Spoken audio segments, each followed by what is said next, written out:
across deserts, oceans, and hidden ruins, humanity has left behind machines whose design, purpose, and precision defy explanation. Some lie buried in clay, their gears frozen in time, while others rest among crumbling stone foundations, silent witnesses to ingenuity long lost. Through this exploration, we follow the traces of devices that harnessed water, wind, celestial patterns, and even the unseen forces of nature, revealing a level of mechanical sophistication that challenges our understanding of ancient civilizations. From bronze wheels that chart the heavens to automata that moved with uncanny grace, these enigmatic machines suggest minds that were both inventive and profoundly ahead of their time. As we uncover their mysteries, we will journey through civilizations, innovations, and forgotten technologies, piecing together clues that hint at knowledge far beyond what history has preserved. Antikythera Mechanism, Ancient Greek Astronomical Computer. The Antikythera Mechanism rests quietly beneath the shadows of history, its silent bronze gears and worn wooden frame a testament to a civilization whose ingenuity was far ahead of its time. In 1901, Greek sponge divers combing the waters off the small island of Antikythera stumbled upon a Roman cargo shipwreck, its wooden beams decayed and marine life crawling across its surfaces. Among the scattered statues and amphorae lay fragments of a device so intricate that it defied immediate comprehension. At first, it appeared to be a corroded lump of bronze, yet closer inspection revealed interlocking gears, dials, and faint inscriptions that hinted at a purpose far beyond the ordinary. Scholars quickly recognized it as something extraordinary, but for decades its true function remained hidden beneath layers of corrosion and the relentless passage of time. As researchers subjected the fragments to X-ray imaging and modern scanning techniques, a startling revelation emerged. The Antikythera Mechanism, dating from approximately 100 BCE, contained at least 30 gears, some with teeth no larger than a millimeter, crafted with a precision that would not be seen again for more than 1,000 years. Its design suggested that it could calculate the positions of celestial bodies, predict eclipses, and even model the movements of the moon and planets across the sky. Inscriptions etched in ancient Greek adorned the surface, providing cryptic instructions and scales that tracked lunar cycles, the timing of the Olympic Games, and the Saros cycle, a period of roughly 18 years after which eclipses repeat. The device's sophistication implied not only mechanical mastery, but a deep understanding of astronomy, mathematics, and time itself. The mechanism was housed in a wooden frame roughly the size of a shoebox. Turning its hand crank set the gears into motion, moving pointers across multiple dials. One dial marked the movement of the sun, another traced the phases of the moon, and yet others indicated the positions of the known planets, likely Mercury, Venus, Mars, Jupiter, and Saturn. The device even accounted for the elliptical orbit of the moon and its variable speed, demonstrating an advanced comprehension of celestial mechanics that modern historians once believed impossible for the ancient world. Each turn of the gears was a miniature reenactment of the cosmos, a mechanical universe captured in bronze. The Antikythera Mechanism was more than a scientific instrument. It was a window into the mind of its creator. Its complexity rivals that of medieval astronomical clocks, yet it predates them by more than a millennium. How such advanced knowledge could exist in the Hellenistic period remains a profound mystery. Historians have speculated that it may have been built by followers of Archimedes or other unknown engineers who combined mathematical skill with craftsmanship, yet no other devices of comparable sophistication have been found. It is as if this singular artifact survived while countless others were lost to history, leaving a tantalizing hint of a technological tradition that vanished almost entirely. The mechanism's discovery in a Roman-era shipwreck adds another layer to the enigma. Its presence on a vessel suggests it may have been transported for sale, gifting, or scientific study, hinting at a network of knowledge and exchange that spanned the Mediterranean. Yet no written accounts describe such a device. The ship itself, filled with statues, coins, and luxury goods, was ordinary by archaeological standards, yet it carried within it this extraordinary anomaly.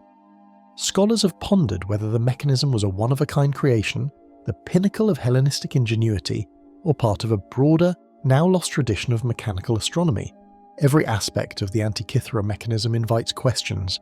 How were its miniature gears cut with such precision without modern tools? How did its creators understand the irregularities of the moon's orbit to incorporate them into a working mechanical model? How could they predict eclipses decades in advance? Its internal complexity implies that those who built it must have possessed knowledge of both engineering and astronomy far beyond what is recorded in surviving texts. The inscriptions, while partially legible, hint at instructions, calculations, and possibly even names of constellations or deities, yet many remain indecipherable, leaving scholars to interpret fragments of information with careful conjecture. Even today, the Antikythera Mechanism challenges modern engineers. Reproductions made using 3D modelling and precise machining have revealed that the device could have been used to simulate the Metonic cycle of 19 years, the Calippic cycle of 76 years, and the Saros cycle of eclipses with remarkable accuracy. These calculations required not only intricate gearing but an understanding of the astronomical phenomena themselves, suggesting that ancient Greek scientists had observational data and mathematical knowledge comparable to that of later astronomers in medieval Europe. The device's preservation, partially buried in sediment and encrusted with marine corrosion, has limited full analysis, but each discovery reinforces the impression that the ancient world was capable of technological feats that rival modern achievements. The Antikythera Mechanism also raises deeper philosophical questions about the transmission of knowledge.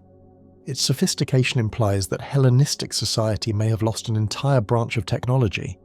Libraries, workshops, and schools may have housed engineers capable of producing complex devices, yet none survived intact beyond antiquity. Was this loss accidental, caused by war, natural disaster, or neglect? Or was it the result of social or cultural factors that deemed such knowledge unnecessary or esoteric? The mechanism is a remnant of a vanished tradition, a solitary whisper of genius that endured only because it sank with a ship and lay hidden beneath the sea for centuries.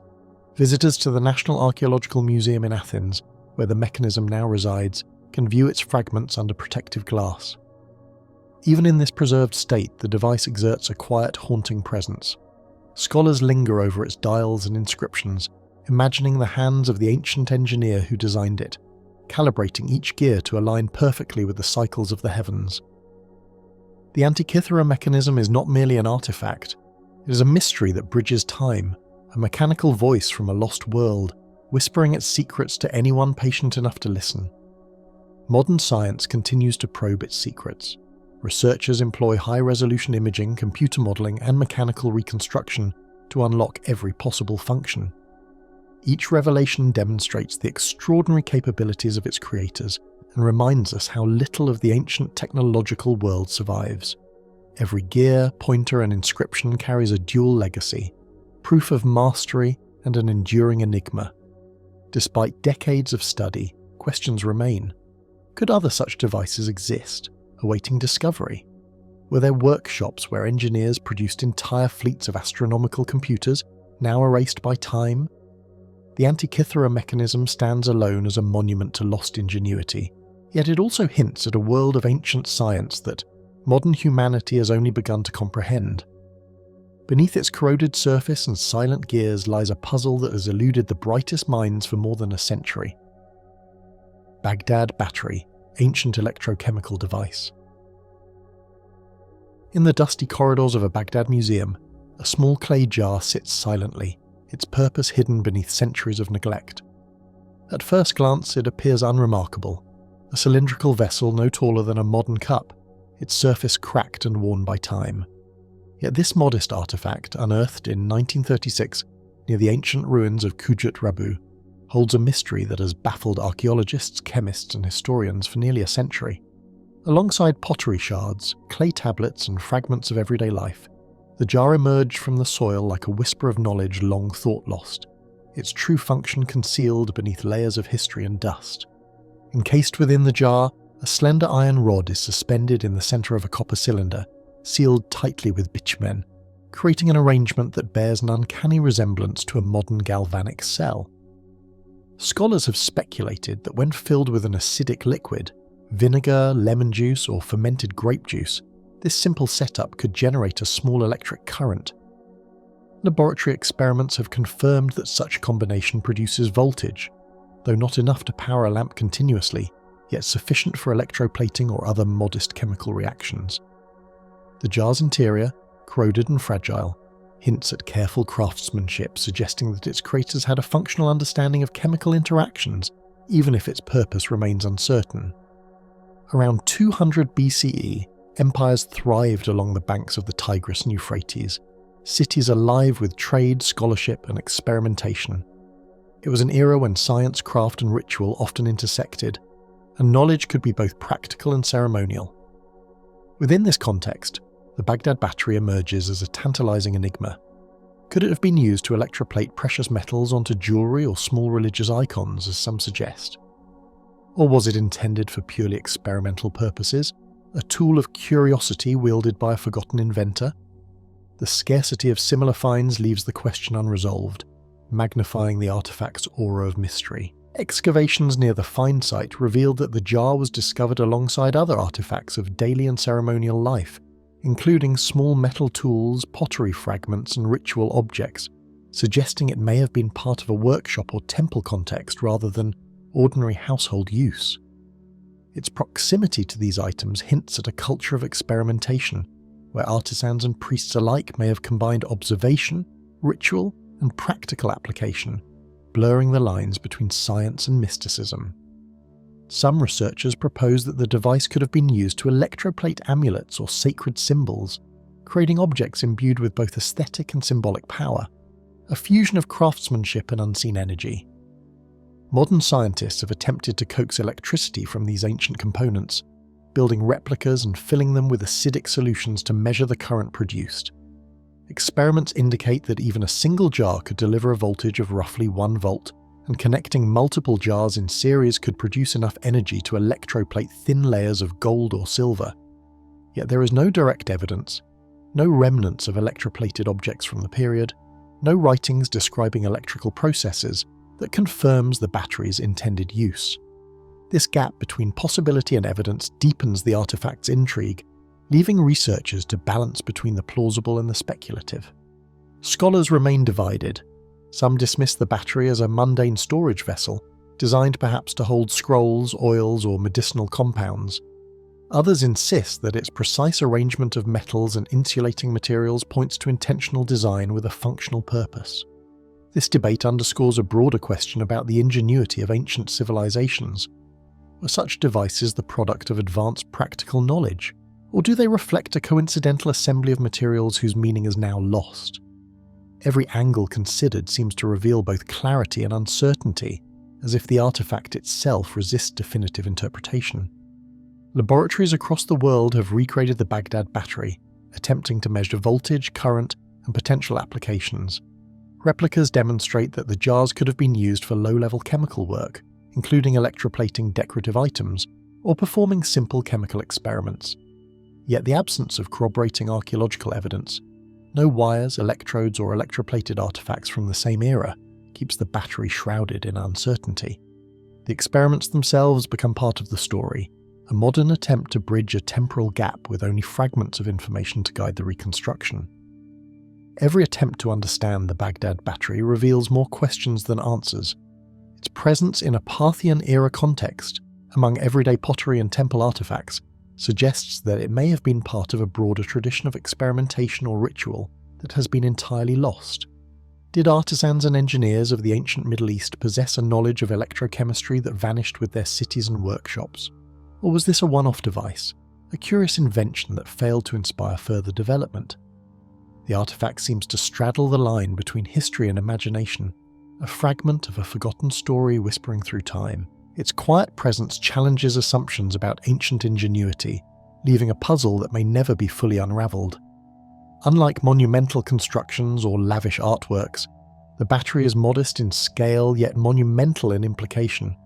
Its simplicity, coupled with its potential functionality, speaks to a mind capable of combining observation, experimentation, and practical problem-solving. In considering the battery, one must imagine the hand that assembled it, selecting metals, shaping the clay, sealing it with pitch, and perhaps testing it with liquids, unaware that their work would ignite centuries of speculation. Even now, the Baghdad Battery inspires both wonder and skepticism. It forces us to confront the limits of what we know about the ancient world. reminding us that technological innovation is not always linear, and that knowledge can be created, forgotten, and rediscovered. Each layer of corrosion, each faint patina on the copper and iron, serves as a record of a time when experimentation may have been as common as pottery making or metalworking.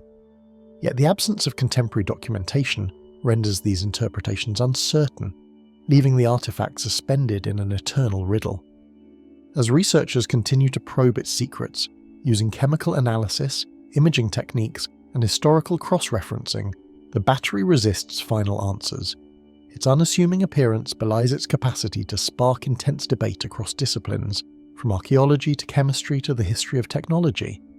The artifact is at once mundane and extraordinary, a symbol of human curiosity and the mysteries that linger in even the simplest of objects. It is a reminder that the ancient world still holds surprises that challenge our understanding of what was possible thousands of years ago. Its quiet interior conceals forces and intentions that may forever remain beyond our understanding. Klerksdorp Spheres, engineered metallic objects. Across the ochre plains of South Africa, geologists uncovered smooth metallic spheres nestled deep within ancient rock formations, their surfaces glinting unexpectedly in the sunlight.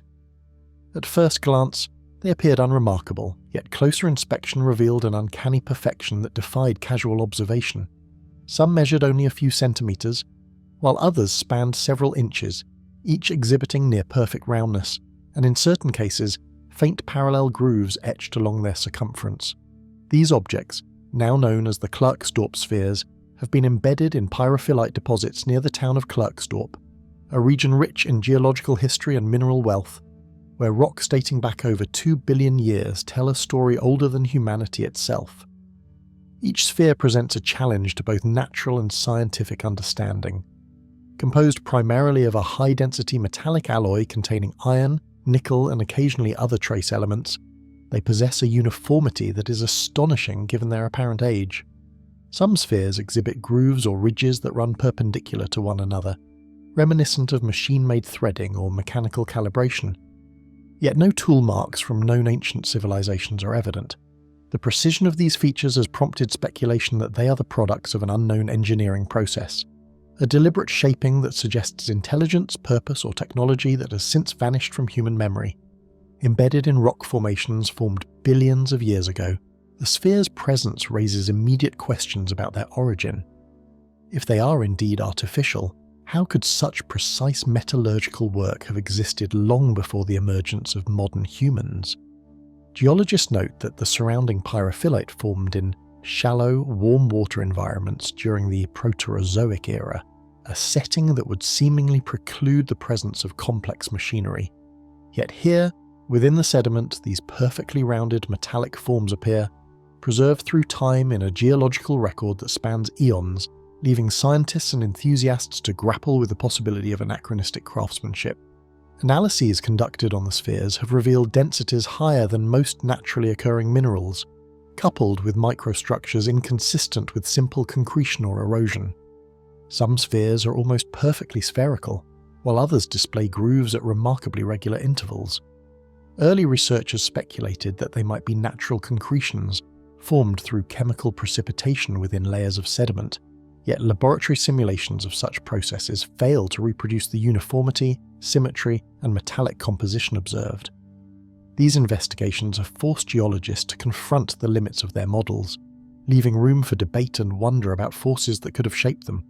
Theories about their creation vary widely. Some propose that they are the result of meteoric activity or cosmic impacts that fused metals under extreme pressure and heat, but no evidence of such events has been found in the immediate area. Others suggest they may be remnants of ancient human metallurgical experiments, though no contemporary tools, inscriptions, or settlements align with the time frame implied by the surrounding rock.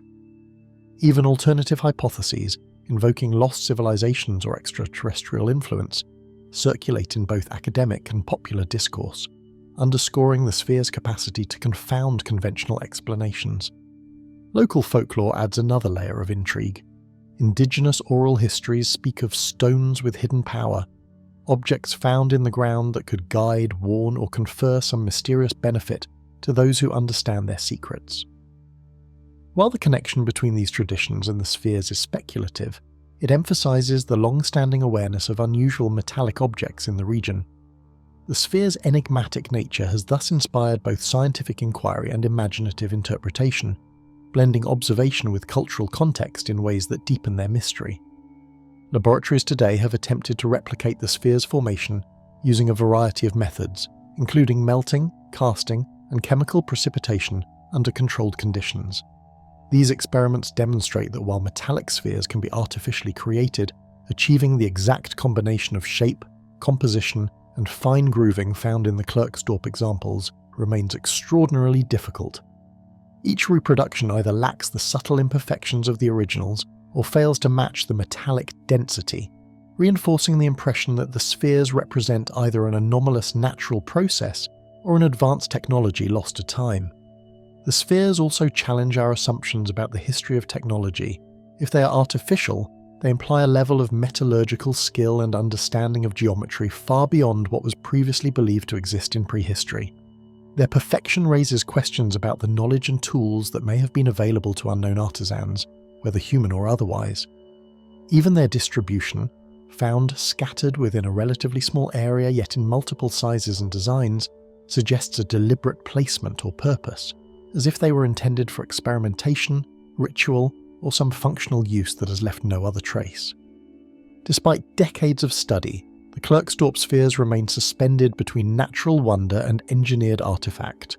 Their existence provokes a sense of timelessness, a confrontation with a reality in which human history may be far shorter than the processes that created them. Each sphere, whether smooth and unmarked or intricately grooved, acts as a physical record of a mystery older than recorded civilization, forcing observers to question whether they are witnesses to a natural anomaly or remnants of knowledge that has been irrevocably lost. Geologists, metallurgists, and historians continue to debate, measure, and theorize, yet no single explanation fully accounts for their characteristics. The sphere's durability, metallic composition, and unusual forms ensure that they resist conventional classification, leaving them enigmatic in the same way that lost inventions or unexplained phenomena do. Every glance at a sphere evokes questions about time, technology, and the capabilities of ancient forces, whether human, natural, or otherwise. Even in a modern world dominated by machines, computers, and advanced metallurgy, the Klerksdorp spheres retain the capacity to astonish and confound. They are silent, unassuming, yet profound in implication, a reminder that the Earth itself can harbour secrets that challenge the boundaries of knowledge and imagination. Each discovery, each analysis, brings both clarity and deeper mystery, as if the spheres were designed not only to endure the ages, but to provoke contemplation in every era that encounters them. No matter how closely they are examined, these ancient metallic spheres maintain a quiet defiance, as if guarding a secret older than human civilization itself. Aeolipile, the first steam engine. Steam hissed through bronze nozzles, setting a small hollow sphere into continuous rotation, a silent testament to forces that ancient eyes could witness but scarcely comprehend. In its graceful motion, the Aeolipile transforms invisible pressure into visible movement, spinning effortlessly as though alive, a miniature world governed by physics before physics had been formally understood. The device, though simple in form, a hollow sphere mounted on a pair of supports with bent tubes protruding from its surface, embodies an idea centuries ahead of its time, a fleeting glimpse of power harnessed from the vapour of boiling water. Its motion, silent yet mesmerising, hints at knowledge of energy and mechanics that would vanish for over a millennium, leaving only fragments in the writings of a single inventor. The Aeolipile's design reflects both ingenuity and elegance. Crafted from bronze, the sphere is hollow to contain pressurized steam, while its bent nozzles direct that pressure tangentially, causing the sphere to rotate along its axis. Water, heated in a cauldron below, rises through a connecting pipe into the sphere, creating the vapour that sets the mechanism in motion. Despite its simplicity, the device demonstrates principles of torque, centrifugal force, and thermodynamics centuries before these concepts would be formally articulated. Each component, the sphere, the nozzles, the axle, was carefully considered, a balance of materials and geometry that maximizes rotational effect while remaining remarkably durable under heat and pressure. Around the 1st century CE, Hero of Alexandria documented the Aeolipile in his treatise Pneumatica, a collection of inventions that included automata, mechanical theatres, and devices designed to amaze as much as instruct. Hero, a mathematician and engineer, operated in a context where experimentation blended observation, philosophy, and theatrical display. The Aeolipile was likely intended for demonstration, a model of motion to illustrate unseen forces rather than for practical labour. Yet even in its limited application, it hints at a technological imagination that recognised the potential of converting heat into movement, a seed of innovation whose implications would remain dormant for centuries. Hero's Aeolipile did not exist in isolation. It was part of a broader body of work that included automated theatrical devices, self-operating temple doors, and intricate water clocks, all powered by water, air, or steam. These inventions reflect a culture deeply engaged with experimentation, mechanics, and observation of natural forces, blending science and spectacle. The Aeolipile in this context represents not merely a singular marvel, but a thread in a larger tapestry of technological curiosity, revealing an ancient society capable of abstract reasoning and practical demonstration that would be unmatched for centuries. The operational principles of the Aeolipile are deceptively simple but profound in their implications. As water inside the sphere boils, it generates steam, which escapes through the nozzles at high velocity. The reaction of the exiting steam produces rotational force, spinning the sphere along its axis. This early form of reaction propulsion mirrors concepts later used in modern jet and rocket engines, revealing a striking parallel between ancient observation and modern engineering. Though the power output is minimal, sufficient only to rotate a lightweight bronze sphere, the Aeolipile demonstrates a foundational understanding of converting energy from one form into another, a principle that would underpin industrialization nearly 2,000 years later. Some historians speculate on the reasons this innovation did not spark an industrial revolution in antiquity. The Aeolipile appears in Hero's texts alongside theatrical devices and temple automata, suggesting that its purpose may have been primarily educational or ceremonial. Roman society, advanced in architecture, hydraulics, and mechanics, seems not to have pursued steam power for productive labour. It is possible that the focus on spectacle, combined with the limitations of materials and understanding of sustained mechanical application, confined the Aeolipile to the realm of curiosity rather than utility. In this sense, the device becomes a symbol of potential unrealized, a fleeting insight into the principles that would only centuries later reshape human civilization. The disappearance of practical steam technology after Hero's time amplifies the Aeolipile's mystique. While medieval inventors tinkered with pumps, mills, and water-driven machinery, the specific knowledge to harness steam for rotational or linear work seems to have vanished, leaving a historical gap that stretches into the Renaissance. Did Hero's contemporaries fail to recognize the broader applications of his inventions, or were the devices deliberately preserved only as curiosities?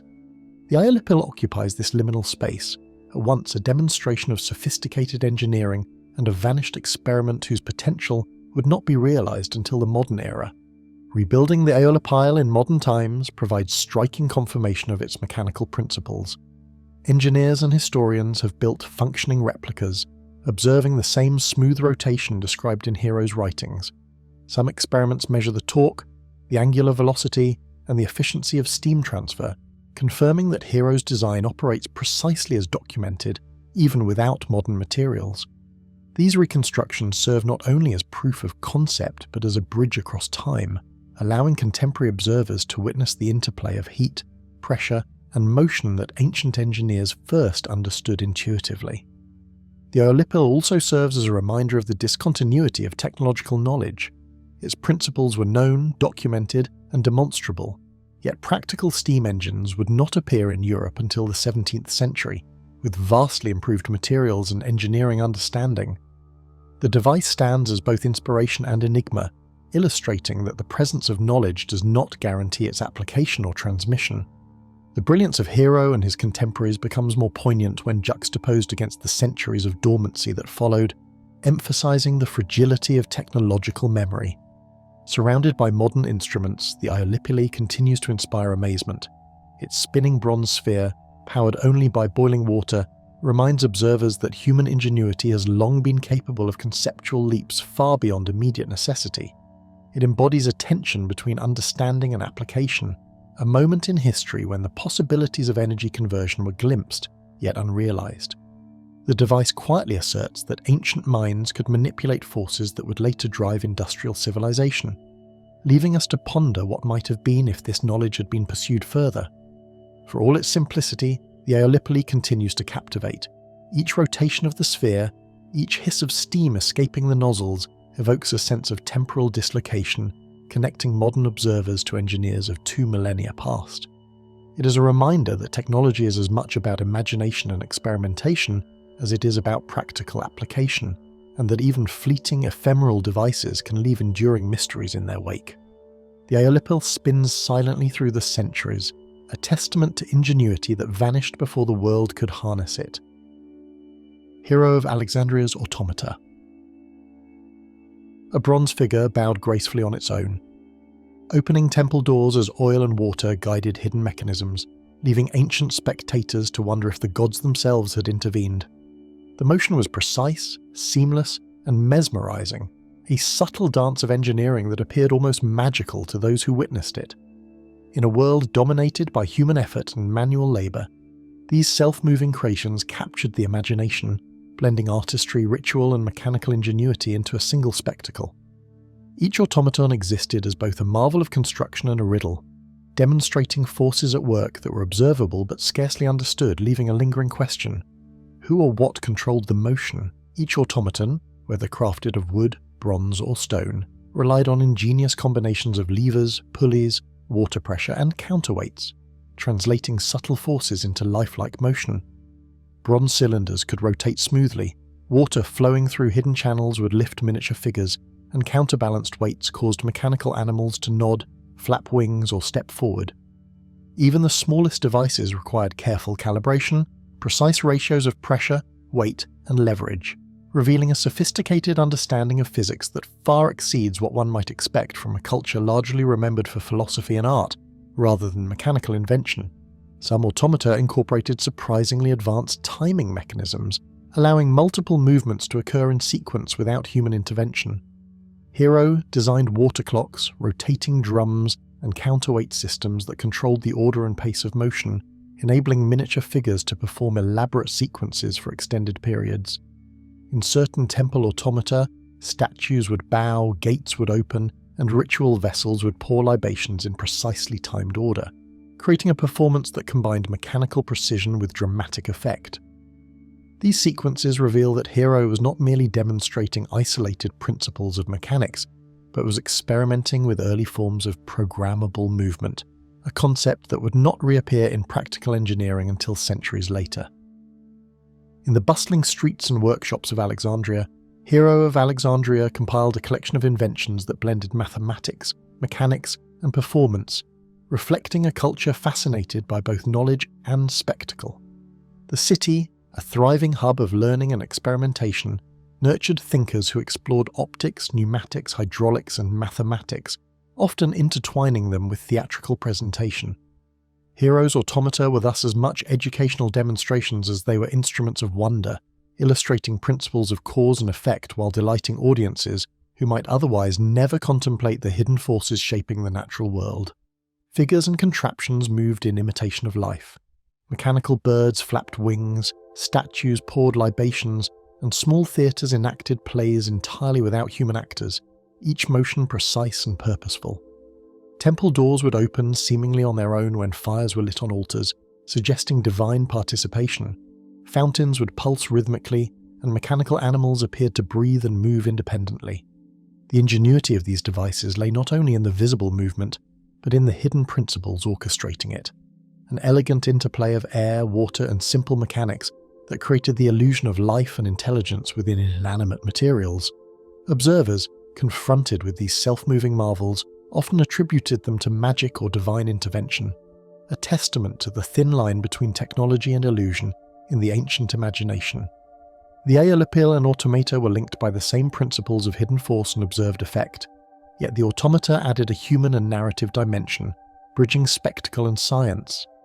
Ancient texts describe audiences reacting with astonishment, sometimes fear, as mechanisms mimicked human gestures and animal behaviour so convincingly that the observer's sense of agency was unsettled, a deliberate fusion of artifice and perception that blurred the boundary between the mechanical and the miraculous.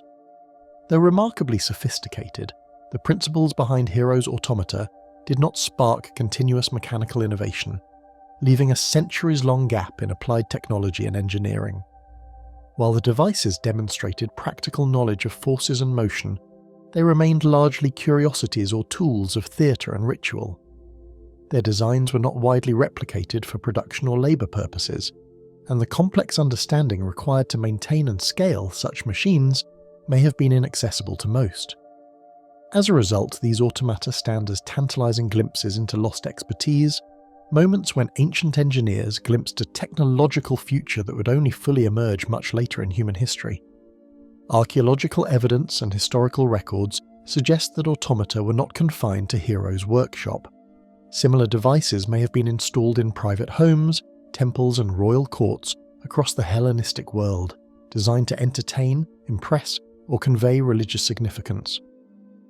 Mechanical birds, moving figures, and water-driven displays were reportedly used in rituals and festivals, captivating observers with the illusion of life and autonomy. The spread of these devices indicates a society that valued technological ingenuity and spectacle. Yet despite their sophistication, the knowledge required to reproduce or expand upon these inventions gradually disappeared. The vanishing of this mechanical tradition highlights a recurring enigma, an entire branch of engineering that once thrived, leaving only fragments in manuscripts and fleeting impressions on the imagination of those who witnessed it. Contemporary engineers and historians have recreated select automata, observing that mechanisms described in Hero's texts operate exactly as documented, revealing a level of precision and understanding that would remain unmatched for centuries. Experiments demonstrate that water flow, air pressure, and counterweights can produce remarkably lifelike gestures when properly balanced. Some replicas operate for hours with continuous motion, highlighting the durability and ingenuity of Hero's designs. These reconstructions confirm that his inventions were neither accidental nor decorative alone. They were deliberate, functional demonstrations of forces and motion that ancient observers might have marvelled at, yet never fully exploited industrially. Even in the modern world, these ancient machines evoke awe, reminding us that the impulse to create lifelike motion and mystery is as old as civilization itself. Their existence challenges assumptions about the linear progression of technology, illustrating that insight, creativity, and engineering sophistication were present long before modern machinery. The automata of Hero's design embody a fleeting intersection of art, science, and ritual preserved only in texts and reconstructions, leaving modern observers to wonder how much knowledge has been lost to time and what other marvels might have once existed in the workshops of Alexandria. The automata continue to move in imagination as much as in metal and water, silent witnesses to ingenuity that vanished almost as quickly as it appeared. Ctesibius's water clocks, hydraulic timekeepers. In the quiet chambers of Alexandria, scholars watch shadows lengthen and water rise, contemplating the passage of hours with instruments that made the invisible measurable. Time, once known only by the sun's journey or the ebbing of tides, began to take form in calibrated vessels, as water marked intervals with astonishing precision.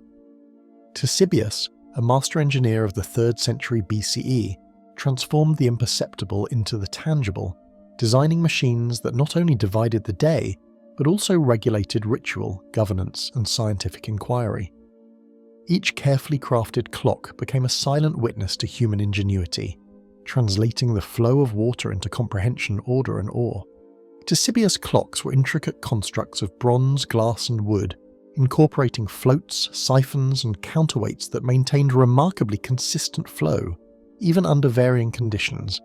Some vessels contained inner floats connected to gears that powered indicator hands or figures, while siphons regulated the escape of water to sustain precise timing. Other designs used compensating mechanisms to offset uneven flow caused by temperature or pressure changes, a level of sophistication that hints at a profound understanding of hydraulics and feedback systems. The complexity of these devices indicates not only technical skill, but also the ability to observe and manipulate forces in a controlled, predictive manner, centuries ahead of mechanical engineering as a formal discipline. Some of Ctesibius's clocks included ingenious innovations that allowed them to account for irregularities in water flow caused by temperature changes or evaporation. By integrating early forms of feedback mechanisms, such as floating regulators and compensating vessels, the clocks maintained a remarkable degree of consistency over hours or even days. Certain designs also employed nested containers and adjustable outlets, a complexity that hints at experimentation with fluid dynamics and predictive engineering. These refinements reveal that Ctesibius's goal was not only to measure time but to master it, creating instruments that could reliably impose human order upon the unpredictable movement of water. In Alexandria, the city's intellectual and commercial life provided fertile ground for such experimentation. Scholars, architects, and engineers gathered in workshops, libraries, and temples, debating mathematics, physics, and philosophy. Measuring time with accuracy became both a practical necessity and a philosophical pursuit, reflecting the Hellenistic fascination with order, proportion, and the observable universe. Ctesibius's inventions, though mechanical, embodied these ideals. They were instruments of both utility and contemplation, allowing humans to impose structure upon the flowing, invisible continuum of hours. Water, guided through calibrated channels and balanced by floating mechanisms, powered dials, automata, and musical indicators, demonstrating a remarkable grasp of equilibrium and pressure. In certain temples, clocks triggered bells or moving figures at designated hours, signaling ceremonies and offering a temporal framework to both priests and worshippers. Some civic installations provided public audiences with a sense of organized time, integrating hydraulics into everyday life and connecting observation to social structure. Each function, subtle or elaborate, depended upon careful design and repeated calibration, showing that Ctesibius's vision extended beyond mere measurement into the orchestration of human activity itself. These hydraulic clocks were also instruments of spectacle, as much as they were of precision. Visitors marveled at mechanical displays where water appeared to dictate motion with unerring regularity. In some models, moving figures bowed or struck instruments at intervals, turning flowing water into a performance of rhythm and coordination. Such displays blurred the line between technology and enchantment, leaving observers to wonder whether unseen forces govern the passage of time. By integrating visual, auditory, and kinetic elements, Ctesibius elevated timekeeping into a multi-dimensional experience, demonstrating a rare confluence of engineering, art, and philosophy. In some accounts, Ctesibius's clocks were integrated with astronomical indicators, marking solstices, equinoxes, or lunar phases alongside the hours of the day. By connecting the steady flow of water to celestial observation, the clocks became instruments that merged temporal and cosmic measurement, allowing users to perceive both the cycles of human activity and the rhythms of the heavens. Such integration demonstrates a remarkable interdisciplinary approach, where hydraulics, astronomy, and ritual intersected, reflecting a culture that sought to understand the universe not only through observation, but through mechanically orchestrated representation. Though remarkably advanced, the principles of hydraulic timekeeping did not spread widely beyond Alexandria. The knowledge required to replicate and maintain these clocks was complex, and the societal impetus to mass-produce such devices did not exist in antiquity. Many instruments were likely lost to time, destroyed or dismantled, their intricate designs surviving only in fragments of texts or illustrations. This disappearance creates a profound historical gap. A technological mastery that could have shaped centuries of engineering remained isolated, leaving subsequent generations to rediscover these principles anew during the medieval and Renaissance periods. Through archaeological evidence and textual reconstructions, the precision and ingenuity of Ctesibius's designs are confirmed. Modern engineers have recreated several water clocks based on his descriptions, demonstrating that floats, counterweights, and siphons could indeed regulate hours with impressive consistency. Experiments show that some models could maintain accuracy for days, and when combined with automata, the clocks produced sequences of motion and sound that captivated observers, just as they had in antiquity. These studies highlight that ancient engineers were not only capable of understanding natural forces, but also of applying them to complex, interactive, and socially meaningful devices. Even centuries later, the legacy of Ctesibius's hydraulic clocks resonates, reminding us that ancient technology was capable of precision, beauty, and influence on human perception. The silent rise and fall of water within these vessels reflects a vanished mastery over time itself, a knowledge that allowed humans to measure, anticipate, and orchestrate life with elegance. The clocks stand as both instruments and enigmas, linking mechanics to culture and philosophy, a quiet testament to the power of observation and imagination in shaping the ancient world. For all their bronze, wood, and glass, the water clocks of Ctesibius remain more than tools. They are whispers from an era when humans first learned to bend time to understanding, then watched it vanish. South-pointing chariot, ancient mechanical compass. A chariot rolled silently across the rolling plains of ancient China, its small figure atop the carriage always pointing south, a quiet marvel of unseen calculation guiding each turn. To the soldiers, officials, and onlookers who observed it, the device seemed almost magical, a sentinel of orientation that imposed order on the unpredictable landscape. Its motion was not random. It was precise, deliberate, and sustained by mechanisms so ingenious that the very idea of a mechanical compass centuries before magnetism was known defies modern expectation. The south-pointing chariot was as much a triumph of engineering as it was a philosophical statement, turning the abstract concept of direction into a tangible, observable reality. Supporting the wooden frame, a complex system of gears, differentials, and ratios translated the rotation of wheels into a continuous, unwavering indication of cardinal direction. Early descriptions suggest that the chariot's pointer could remain aligned despite the vehicle turning or navigating uneven terrain, a feat achieved through a network of interlocking gears that accounted for wheel rotation in both axes. The precision required to calibrate these mechanisms was extraordinary. A single misalignment could throw the pointer off course, yet historical accounts emphasize that the chariot reliably indicated south for considerable distances. Such engineering sophistication implies a deep understanding of motion, geometry, and mechanical translation, an insight that vanished as quickly as it appeared. Findings point to the south-pointing chariot being part of a broader tradition of mechanical experimentation rather than a singular invention in ancient China. Some scholars propose that earlier prototypes used simpler gearing systems or basic directional markers, gradually refined into the sophisticated differentials described in later texts. These iterations indicate a deliberate process of trial, observation, and refinement, where artisans tested ratios, gear sizes, and wheel alignments to achieve consistent results. Such evolution reflects an advanced understanding of applied mechanics long before comparable technologies appeared elsewhere in the world. In the courts and battlefields of the Warring States period and later Han Dynasty, the chariot impressed rulers and generals alike. Military strategists saw it as a tool to maintain formation and navigate unfamiliar terrain, while emperors displayed it in ceremonial parades as a symbol of cosmic order and human mastery over space. The chariot's practical use was inseparable from its symbolic resonance.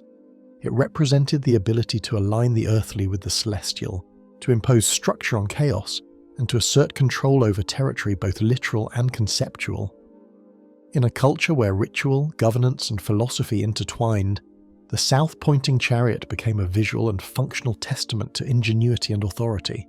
The rotation of each wheel, carefully coupled through mechanical linkages, ensured that the pointer remained aligned even as the chariot twisted, turned, or climbed hills. Ancient engineers designed intricate differentials capable of compensating for variable distances travelled by the wheels, a principle that would not be formally understood in the West for more than a millennium. Gears of varying sizes interlocked with precision, sometimes housed in wooden frames reinforced by metal fittings, allowing motion to be transmitted with minimal friction and deviation. The meticulous design suggests that these were not experimental curiosities, but fully functional instruments, tested repeatedly and maintained to ensure accuracy in both public demonstrations and battlefield operations. Beyond its practical application, the south-pointing chariot became a symbol of knowledge, order, and foresight. It illustrated humanity's desire to understand and navigate the environment with confidence, transforming direction from intuition into a tangible metric. Philosophers and engineers alike appreciated its dual nature, a device that could guide armies while simultaneously demonstrating the potential of applied mathematics and mechanics. Its presence in texts, such as those preserved in the writings of later scholars, underscores the reverence it commanded, portraying it as a machine that could tame the natural world without invoking divine intervention or mysticism. Though remarkably sophisticated, the exact workings of the south-pointing chariot were mostly forgotten over time. Original devices decayed, manuscripts were fragmented, and knowledge of the exact gear ratios and differential design vanished. Later attempts to reconstruct the mechanism relied heavily on textual interpretation and educated guesswork, leaving gaps that continue to fuel speculation. The disappearance of these machines from widespread use highlights a recurring enigma in ancient engineering. Knowledge could reach astonishing heights yet leave little enduring trace, as human priorities, materials, and documentation failed to preserve the full understanding of earlier ingenuity. Using surviving descriptions, functional replicas have been reconstructed by modern historians and engineers, confirming that the chariot could maintain directional orientation mechanically. Experiments show that differentials and linked wheels could accurately account for turns and terrain irregularities, validating the accounts of historical observers. These reconstructions illuminate a lost chapter of mechanical history, demonstrating that early engineers had mastered principles of motion and compensation long before similar concepts appeared in Western machinery.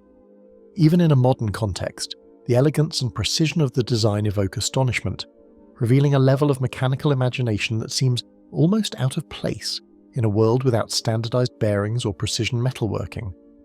The south-pointing chariot remains more than a navigational tool. It is a testament to human curiosity, engineering skill, and the enduring desire to map, measure, and control space. It bridges the practical and the symbolic, the mechanical and the philosophical, offering insight into a civilization that could translate abstract principles into functional, elegant machines. The ingenuity it embodies challenges assumptions about the linear progress of technology, suggesting that the ancients may have understood concepts that only later generations rediscovered or formalized. For all its wheels, gears, and wooden frames, the south-pointing chariot endures as an enigmatic guide, pointing silently through the corridors of history while its secrets remain largely unclaimed. Roman automata mechanical devices for temples and theatres. A chorus of mechanical voices and moving figures sprang to life within the shadowed halls of Roman temples, startling worshippers and audiences alike with the illusion of divine animation. Gods bowed, animals trotted across platforms, and musical tones echoed through carved stone, all orchestrated by hidden mechanisms that blurred the line between natural and supernatural. Spectators, unacquainted with the intricacies of engineering, could not comprehend how these objects moved with such lifelike precision, and their reactions ranged from awe to reverent fear. These automata were not idle curiosities.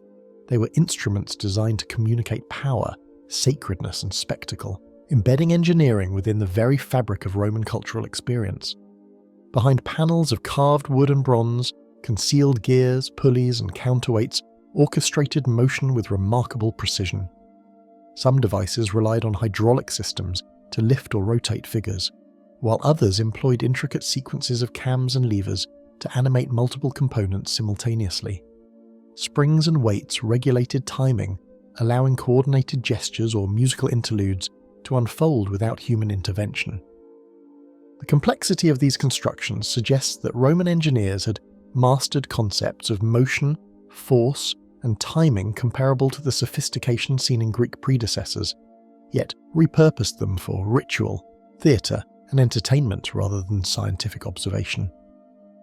Mechanical programming in its earliest forms was incorporated into some automata, with cams and drums predefining sequences of motion. These mechanisms allowed figures to perform repeated gestures or play melodies with astonishing consistency, effectively automating complex performances that could last minutes or even hours. Evidence from temple and theatre ruins suggests that these programmed motions were designed to surprise or inspire viewers, revealing that Roman engineers were not only skilled in constructing machines, but also in anticipating human reaction and choreographing mechanical storytelling. In theatres and sacred precincts across the empire, automata became instruments of both wonder and authority. In temples, moving statues represented divine intervention, dramatizing myths or marking sacred festivals, while in public performances, they augmented storytelling, surprising audiences with effects that could not be achieved by human actors alone. The devices demonstrated an implicit understanding of psychological impact, combining motion, sound, and visual spectacle to captivate direct attention and reinforce social or religious hierarchies. Roman society, already attuned to pageantry and ceremonial display, embraced these creations as a seamless extension of ritual and civic identity. Hidden levers, hydraulic channels, and weighted cords triggered the synchronized motion of figures with an elegance that seems almost modern in conception. In some temple installations, automata were designed to release water, fire, or smoke at predetermined intervals, integrating environmental effects with kinetic motion. Musical automata replicated the sound of flutes, bells, or percussion activated by cams or flowing water, producing sequences that amazed observers. Such systems required exact calibration. The precise ratios of gears and careful placement of weights ensured continuous operation without human intervention, demonstrating that Roman engineers possessed not only mechanical knowledge but also the observational skills to translate abstract principles into complex functioning machines. The automata were more than mechanical toys. They conveyed symbolic power, theatrical drama, and civic pride. A single installation could transform the perception of a temple, stage, or forum, projecting the authority of priests, magistrates, or rulers while reinforcing religious narratives. By animating figures of gods, mythological creatures, or allegorical characters, these machines created living tableaux that merged spectacle with meaning, where engineering served storytelling and ritual as much as it served motion. The skill required to integrate multiple systems, mechanical, hydraulic, auditory, suggests an advanced level of craftsmanship, planning, and theoretical understanding that vanished almost entirely from subsequent centuries. In addition to temples and theatres, some Roman automata were integrated into public festivals and processions, animating chariots, effigies, or decorative floats. Water, air, and gravity often powered these devices, creating motion that seemed spontaneous to the crowds yet was meticulously controlled.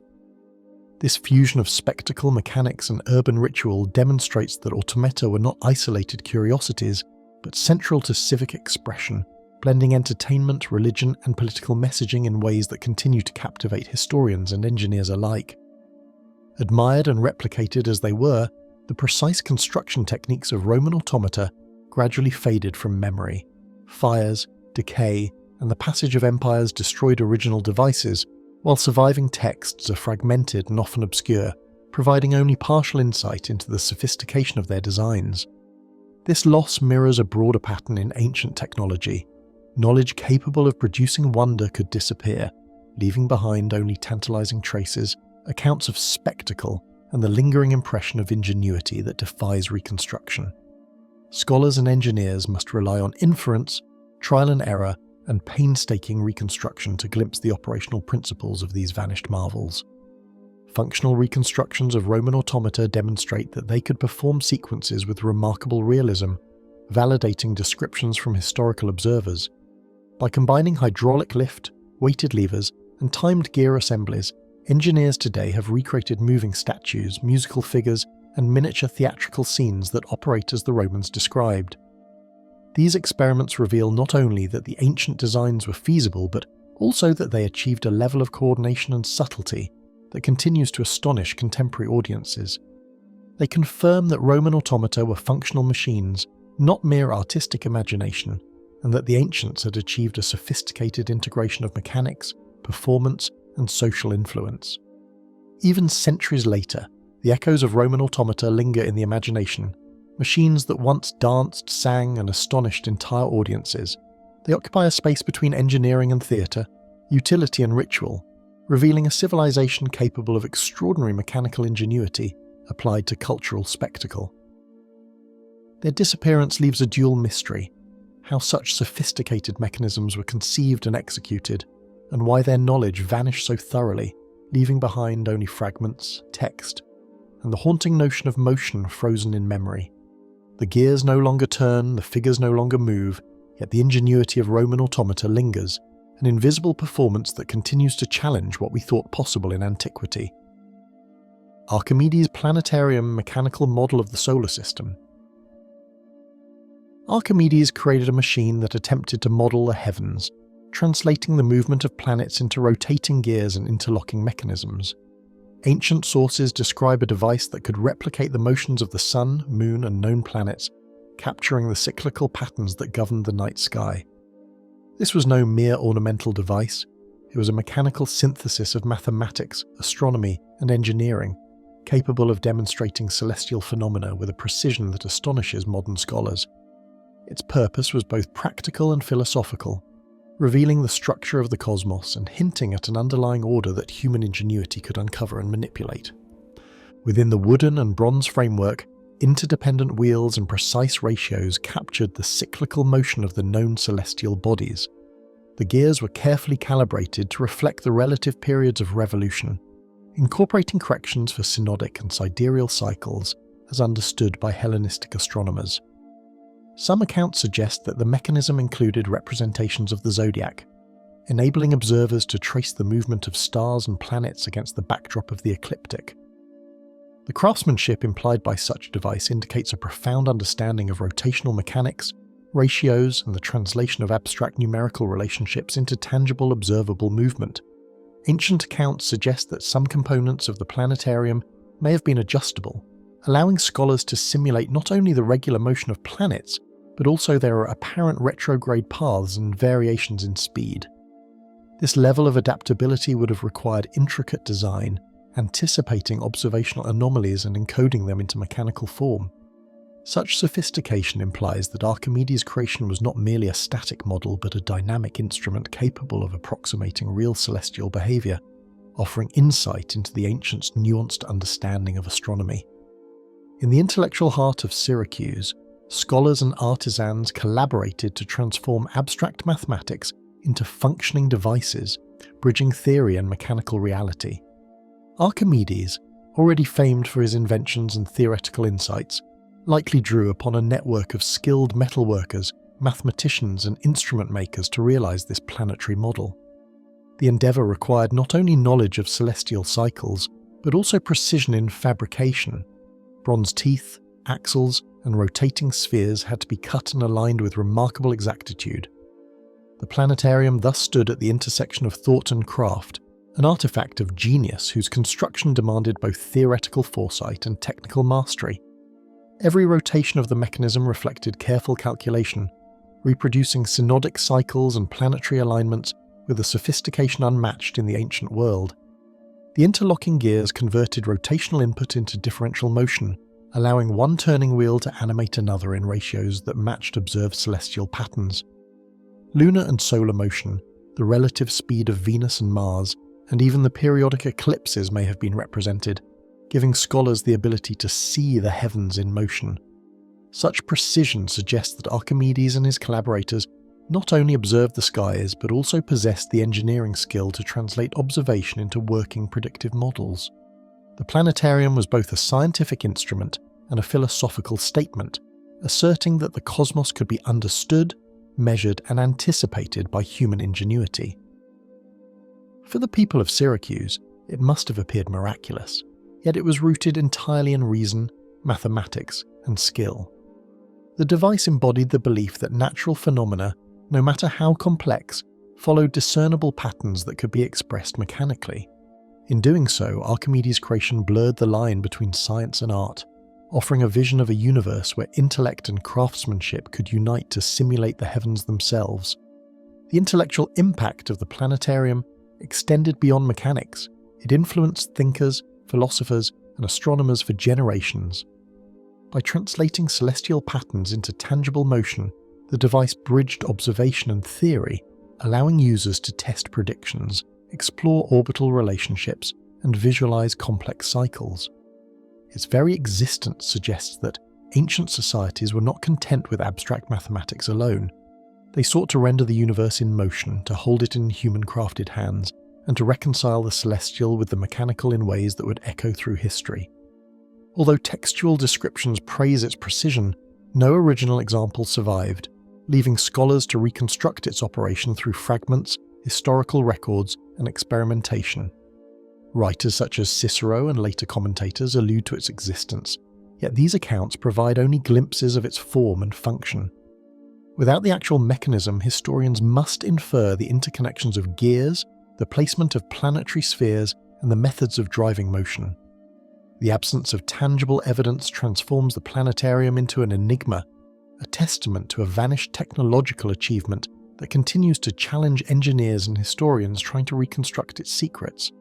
Experimental reconstructions confirm that Archimedes' designs could indeed replicate celestial motions, highlighting the extraordinary engineering and mathematical skill of the ancient inventor.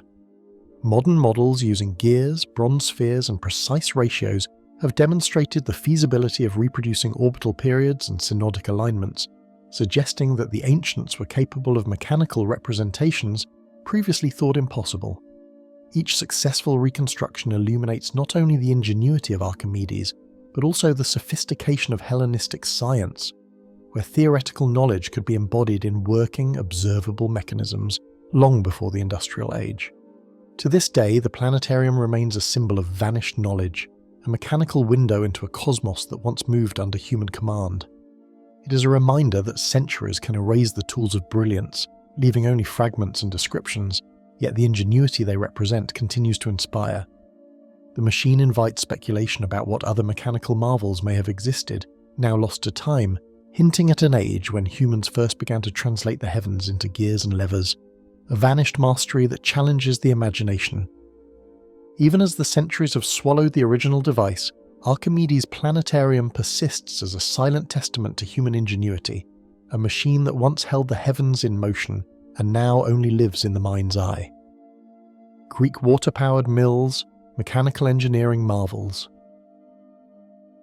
Along the rivers and streams of ancient Greece, the ceaseless flow of water was harnessed to turn gears, grind grain, and power machines with remarkable efficiency. Scholars have long noted that the Greeks were not content with simple manual labour. They sought ways to translate natural forces into mechanical advantage. By channeling streams into carefully constructed water wheels, they created devices that could perform repetitive, labour-intensive tasks continuously, quietly, and with a precision that seems astonishing for the era. These mills, scattered across the landscape, reveal a society experimenting with automation long before the Industrial Age. Massive wooden wheels, fitted with carefully shaped paddles and axles, converted the current into rotational energy that could drive a variety of mechanical processes. Some mills were ingeniously adapted to steep hillsides, using vertical water wheels that maximized gravitational force while minimizing structural strain. Horizontal wheels, by contrast, offered simpler construction and were often employed in flatter regions. The energy of falling or flowing water was transferred through vertical or horizontal shafts to turn grinding stones, lift weights, or operate hoppers, demonstrating an understanding of torque and rotational mechanics. Bronze fittings, carved gears, and carefully shaped axles suggest a level of craftsmanship and foresight that allowed these systems to endure daily use with minimal breakdown. Even the irregular flow of rivers was accommodated, with reservoirs, sluice gates, and diversion channels providing steady, controlled motion. Within the walls of small villages and sprawling estates, water-powered mills transformed agriculture and daily life, automating tasks that once required countless human hands. Grain could be ground faster, more consistently, and with less physical strain, while surplus production allowed communities to expand, store food, and engage in trade. In some regions, multiple mills operated in tandem along a single river, each designed to harness specific hydraulic conditions. The economic and social impact of these devices was profound, allowing labour to be redirected toward other activities while mechanization quietly improved efficiency across the landscape. The transmission of motion relied on interconnected gears, shafts, and cams, translating the irregular force of flowing water into steady, controlled mechanical work. Complex arrangements of toothed wheels allowed motion to be redirected at right angles or amplified, demonstrating that Greek engineers were not merely improvising but designing systems with an understanding of mechanical ratios. Some mills included systems for adjusting gear engagement, allowing operators to change speed or torque according to the grain type or desired output. These innovations reveal a society attuned to the subtleties of force, motion and efficiency. Greek engineers experimented with improvements in gearing ratios and water channeling, seeking to maximize efficiency and minimize wear on the wooden and bronze components. Descriptions by ancient authors such as Philo of Byzantium and references in technical treatises indicate that engineers were aware of friction, weight distribution, and the need for durable construction. Some mills even incorporated feedback mechanisms, where the load on the grinding stones could adjust the water wheel's rotational speed, hinting at an early understanding of mechanical regulation. Greek texts hint that millwrights shared designs across cities and colonies, transmitting practical engineering knowledge alongside mathematical theory, suggesting that this knowledge formed a network of expertise rather than isolated experiments. From stone foundations to inscriptions, archaeological remains reveal the presence of multiple mill complexes, hinting at the prevalence and sophistication of this forgotten technology. Excavations in sites such as the Louros River Valley in Epirus, the island of Samos, and other coastal regions have uncovered evidence of horizontal water wheels, sluice channels, and gear fragments, suggesting a variety of designs adapted to local conditions. Excavations reveal wheel diameters exceeding 3 meters, axle pivots reinforced with bronze, and stone troughs carefully angled to channel water precisely. Inscriptions indicate maintenance schedules and ownership, implying that these mills were integrated into civic and economic life, carefully managed and regarded as essential infrastructure rather than experimental curiosities. Some scholars even propose that certain mills could have been adapted for metallurgical purposes or the operation of other mechanical devices, demonstrating an unrecognized versatility in Greek engineering. Experimental reconstructions demonstrate that these mills could achieve automation levels previously thought impossible in the ancient world, bridging imagination and reality. Modern engineers have recreated wooden and bronze water wheels, complete with gear trains and hoppers, showing that continuous grain grinding and other repetitive tasks could be performed with minimal human intervention. These experiments confirm textual accounts and archaeological inferences, revealing that Greek hydraulic engineering combined observation, mathematics, and craftsmanship in ways that anticipated industrial processes by centuries. Over centuries, the designs of these mills disappeared, leaving a technological gap that would not be bridged until medieval Europe. The loss raises questions about what other innovations may have been forgotten, suggesting that Hellenistic engineers possess skills and knowledge far beyond what survives in written records or physical remains. The disappearance of these techniques transforms ordinary rivers into enigmatic archives, where the principles of motion once captured by wooden wheels and bronze gears now lie dormant, known only through fragments and speculation. Silent now, these water-driven machines endure as relics of ingenuity, their principles echoing in rivers and ruins while the mastery behind them remains lost to history. They testify to a civilization that could blend observation, mechanics, and human need into functioning machines, yet whose knowledge vanished almost entirely, leaving only traces of wheels, stone foundations, and faint impressions of gears. The ingenuity once harnessed to flowing rivers offers a glimpse into a technological world that existed, then disappeared, leaving us to wonder at the sophistication of minds that once turned water into motion, labour into art, and rivers into engines. The rivers continue their silent course, yet the ingenious water wheels that once commanded them have vanished, leaving only the echo of motion and the shadow of a lost mastery. Hero's Ballista automated war device. From the Hellenistic period, historical texts recount a weapon unlike any other attributed to Hero of Alexandria, describing a ballista capable of automatic fire. This was not a simple siege engine, the kind that required soldiers to strain against ropes and tensioned arms, but a machine designed to act on its own, repeating the motions of battle with a precision that seemed almost supernatural for the era. Hero, a polymath whose writings spanned geometry, mechanics, and pneumatics, often blurred the line between what could be constructed and what existed as theoretical ingenuity, and yet references to this automated ballista appear repeatedly in manuscripts copied by engineers and scribes across the Mediterranean. These accounts suggest a device that could launch arrows or bolts in rapid succession, potentially reshaping the understanding of Hellenistic military technology. Descriptions of the mechanism indicate a series of counterweights and torsion springs, which, when arranged correctly, might have allowed the ballista to reset itself after each shot. Ancient texts hint at the inclusion of gears and cams, components far ahead of the common engineering practices of the time, intended to regulate the firing sequence with startling regularity.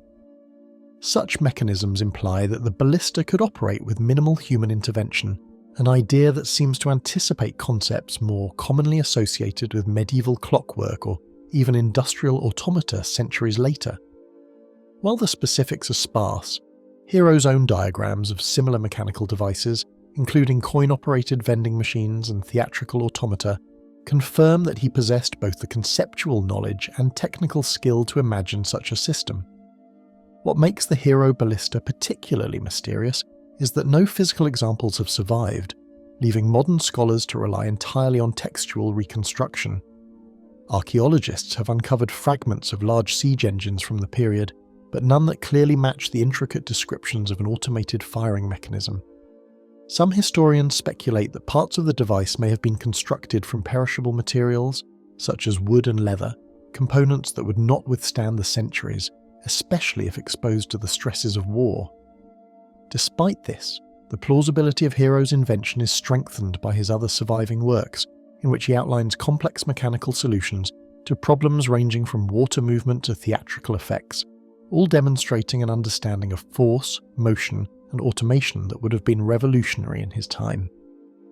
The text suggests that the ballista was more than a stationary weapon. Its design may have incorporated swiveling platforms, allowing the machine to rotate horizontally, and adjustable arms, capable of varying the trajectory of its projectiles. Hero's writings often emphasize the interplay of mathematics and mechanics, hinting that the angle of launch could be calibrated precisely by a series of levers and pulleys, ensuring both accuracy and repeatability. This implies not only a mechanical sophistication, but also a level of battlefield strategy that could have transformed how armies deployed siege engines.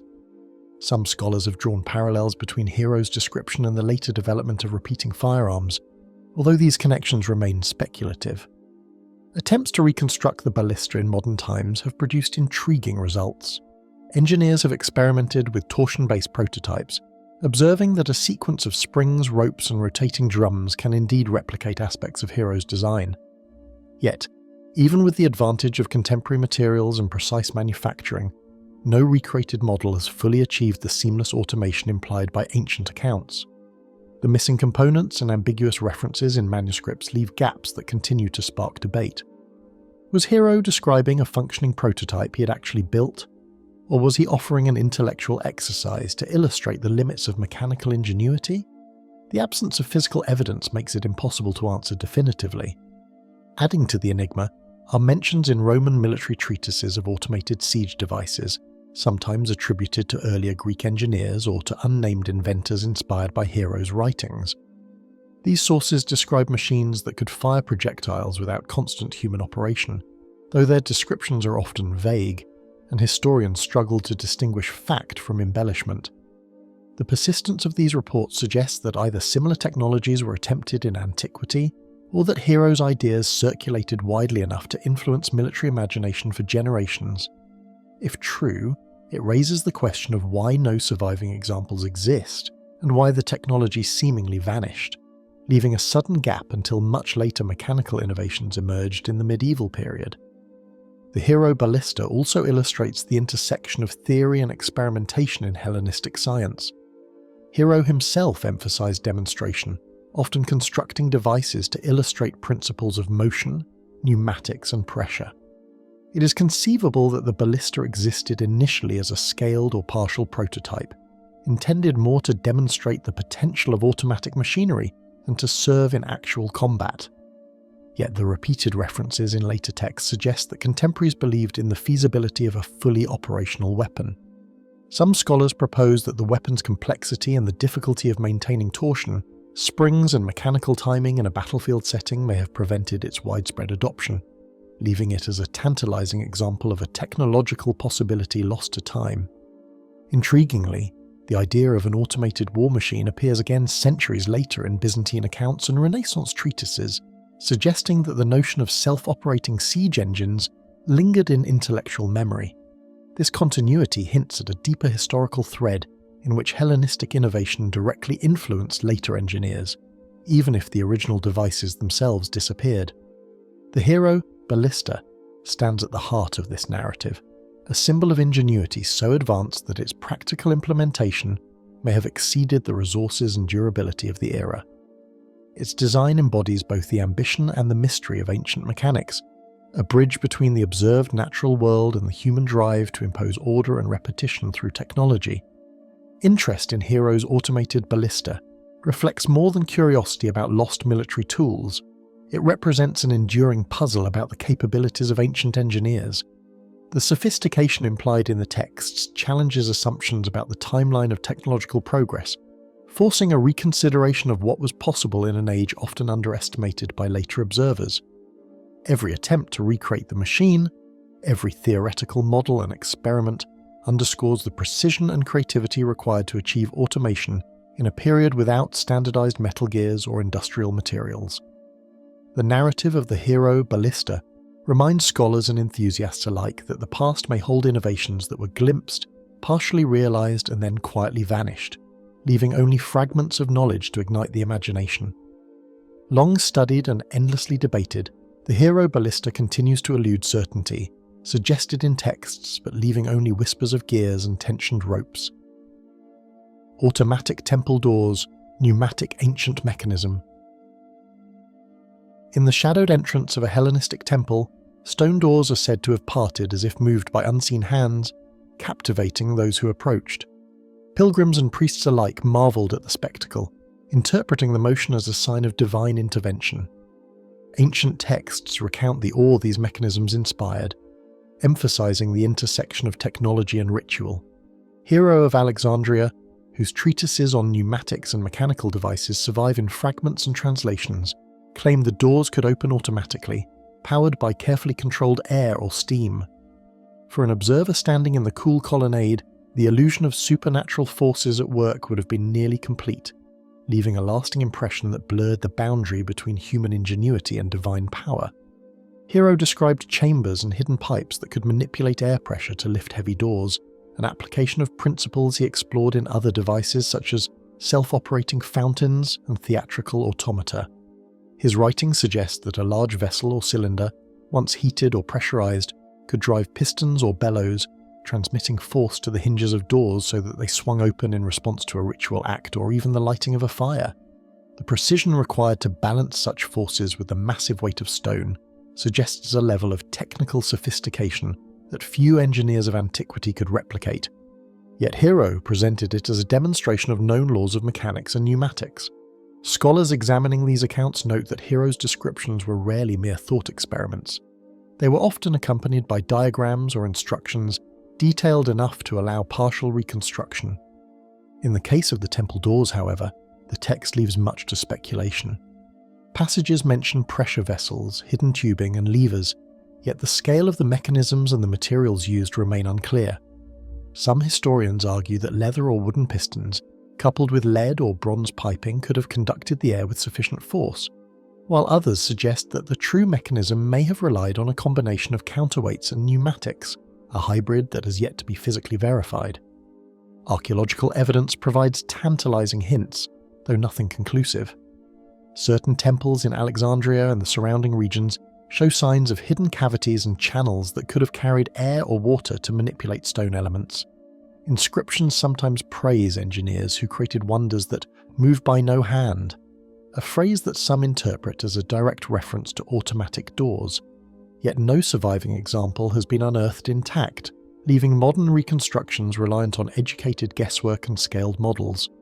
These remnants, subtle as they are, reinforce the idea that Hellenistic engineers were experimenting with forces that seemed magical to contemporary observers but were grounded in observation, mathematics, and mechanical ingenuity. For worshippers, the door's motion would have seemed divine, a tangible manifestation of the temple's sacred power. Imagine the moment a candle is lit at an altar, and moments later, the entrance responds as if the gods themselves had parted the stone. Such experiences reinforced ritual authority and deepened the mystique of sacred spaces. Hero's mechanisms, therefore, were not only technical marvels but instruments of psychological and cultural influence. merging science with performance in ways that made the invisible principles of physics appear miraculous. The temple doors were as much a statement of faith as they were an exhibition of mechanical skill. Small-scale reconstructions allow modern engineers and historians to explore the principles of pneumatic motion described in Hero's designs. In some experiments, heating air in a sealed container generated enough pressure to lift weighted panels, though scaling this to the size of massive stone doors proved challenging. Other reconstructions have used water-driven pneumatics or bellows to simulate movement, confirming that the basic principles described by Hero are feasible. Yet each attempt reveals gaps in the historical record. How did engineers prevent leaks, regulate timing, or maintain the system under repeated use? These questions underscore the difficulty of translating textual description into functioning reality and leave the original mechanisms shrouded in mystery. Interestingly, references to automatic doors appear beyond Hero's immediate writings, suggesting a wider diffusion of the concept. Roman authors describe temple entrances that open in response to fire or mechanical triggers, while Byzantine chronicles later recount church doors that swing independently during ceremonies. Whether these accounts describe true pneumatics, clever counterweight systems, or embellishment is uncertain, but they indicate that the fascination with self-moving architecture persisted for centuries. The repetition of such stories points to a shared cultural memory of mechanical marvels whose secrets were quickly lost, leaving the memory of their operation suspended between fact and legend. The broader mystery of Hero's automatic doors also intersects with the history of engineering in antiquity. Pneumatic principles, now understood through physics, were explored systematically only centuries later in medieval and Renaissance Europe. Yet the Hellenistic engineers were already conceptualizing pressure, vacuum, and force in ways that allowed practical application to architectural and ceremonial devices. Hero's work illustrates that advanced mechanical thinking was not confined to the well-known automata or water-raising machines. It extended to entire structures, where the manipulation of invisible forces could create the appearance of autonomous motion. This knowledge, once lost, would not re-emerge in a recognizable form until long after the fall of Alexandria and the decline of Hellenistic science. Curiosity and experimentation have long surrounded Hero of Alexandria's automatic temple doors, yet they remain a profound mystery. The writings suggest the existence of machines capable of remarkable, unseen work, yet no physical example survives. Hidden chambers, carefully routed pipes, and clever levers may have once transformed stone entrances into moving spectacles, leaving worshippers convinced that the divine itself had intervened. The ingenuity, precision, and scale required hint at a technological prowess that modern engineers can only approximate, and every attempted reconstruction highlights how much knowledge has vanished. The secrets of these doors linger, echoing in the shadows of ancient temples and the margins of Hero's manuscripts, waiting for a moment when the mechanism might finally reveal its long-hidden motion. Greek coin-operated machines, early vending devices.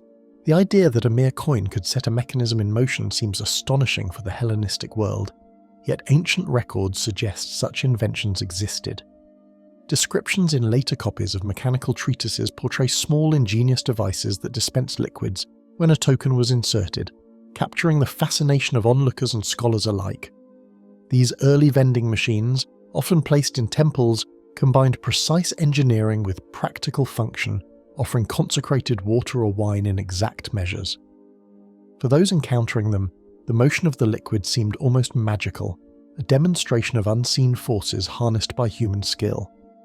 The very concept suggests that ancient engineers were not only capable of constructing large-scale war machines or theatrical automata, but also of miniaturizing their knowledge into devices that performed subtle, controlled actions. Mechanical thinkers of the era described devices that released liquids when a token was inserted, blending practicality with ingenious engineering.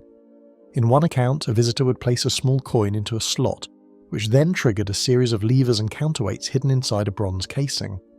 The inserted coin effectively acted as a key, releasing stored energy that opened a valve and allowed liquid to flow into a vessel.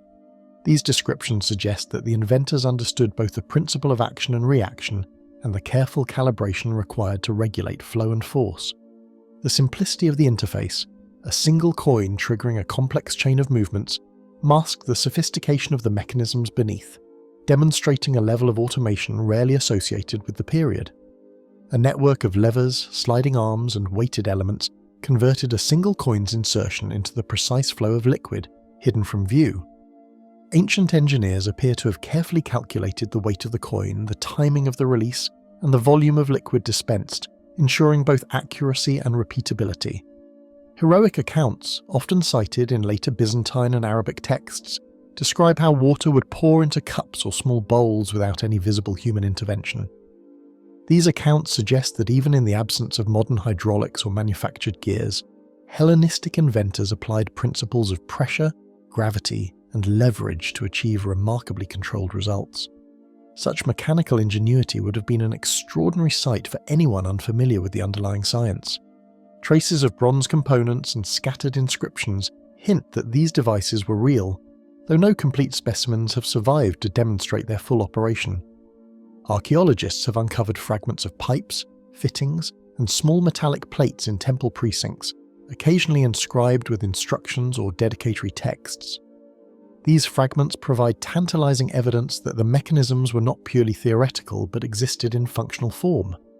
Some temple records describe offerings dispensed automatically, reinforcing the idea that automation in religious practice was intended to inspire awe. Yet the absence of intact machines leaves critical questions unanswered. How were the internal levers arranged? How durable were these devices under frequent use? And what scale of production was employed to serve multiple visitors? For those participating in rituals, the machines transformed ordinary acts into experiences of unseen forces and mechanical wonder.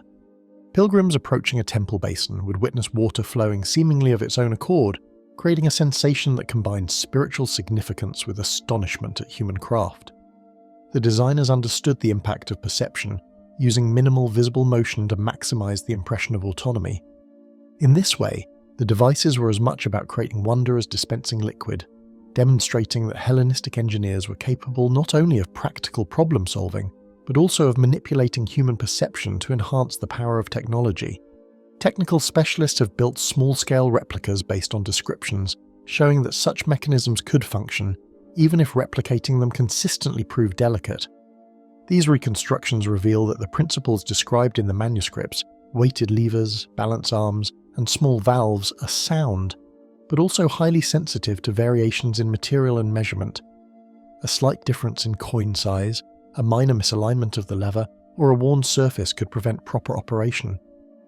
These experiments underscore both the brilliance and fragility of the original designs and offer insight into why no surviving examples remain. Centuries of use, environmental exposure, and material decay could easily have erased all traces. The exact construction, distribution, and everyday use of these coin-operated machines remain hidden, leaving much of their sophistication lost to the centuries. Some scholars speculate that they were limited to temple precincts, while others propose that similar mechanisms may have existed in marketplaces or public spaces, yet concrete evidence is absent. The surviving textual references, scattered fragments, and later mentions in Arabic and Byzantine treatises indicate that the concept was remembered and transmitted across generations, even if the devices themselves disappeared. This combination of historical footprint and physical absence creates a compelling puzzle, emphasizing both the ingenuity of Hellenistic engineers and the fragility of technological memory. These early coin-operated machines illustrate a remarkable intersection of engineering, ritual, and psychology. They reveal that Hellenistic thinkers were experimenting with automation on a scale small enough to fit within a temple niche, yet sophisticated enough to captivate observers and demonstrate principles of mechanics. By converting a simple act, the insertion of a coin, into controlled motion and precise delivery, the inventors anticipated concepts that would not become widespread for more than a millennium. The mystery of their operation, coupled with the disappearance of physical evidence, leaves a lingering sense that some of antiquity's mechanical wonders have been lost entirely, preserved only in fragmented manuscripts and the imagination of those who study them. The ingenuity, subtlety, and vanished presence of these coin-operated machines continue to intrigue engineers, scholars, and enthusiasts alike, representing both a testament to Hellenistic creativity and a reminder of the ephemeral nature of technology. Antikythera Shipwreck Mechanisms, Other Unknown Machines. In 1900, sponge divers off the coast of Antikythera stumbled upon a shipwreck that would change the study of ancient technology forever. The vessel, buried for centuries beneath shifting sand and coral, yielded a remarkable array of bronze fragments, pottery, and skeletal remains. But among the most puzzling discoveries were mechanical objects unlike anything previously encountered. The largest and most famous find, now known as the Antikythera Mechanism, captivated scholars with its complex system of interlocking gears and astronomical indicators. Yet scattered alongside it were smaller devices, compact, corroded, and enigmatic, whose purpose has resisted explanation for over a century. Their presence suggests that the ship's cargo included more than trade goods, hinting at a lost tradition of mechanical experimentation that remains tantalizingly obscure. Among the bronze fragments and corroded remnants of the vessel lay these smaller mechanisms, each bearing evidence of careful craftsmanship. Tiny gear wheels, some no larger than a fingernail, were meticulously cut and fitted with precision axles. Pins, slots, and fragments of inscription suggest functional intention, yet no complete object has survived to reveal how these components interacted. Unlike the main astronomical device, which was evidently designed to track celestial movements, these secondary mechanisms offer no obvious application. Their shapes and proportions indicate that they were not decorative, and the uniformity of their parts implies repeated manufacture rather than one-off creations, raising questions about what purpose they could have served in the hands of Hellenistic engineers. Close examination reveals finely cut gears and interlocking components, hinting at a level of precision that challenges assumptions about ancient engineering.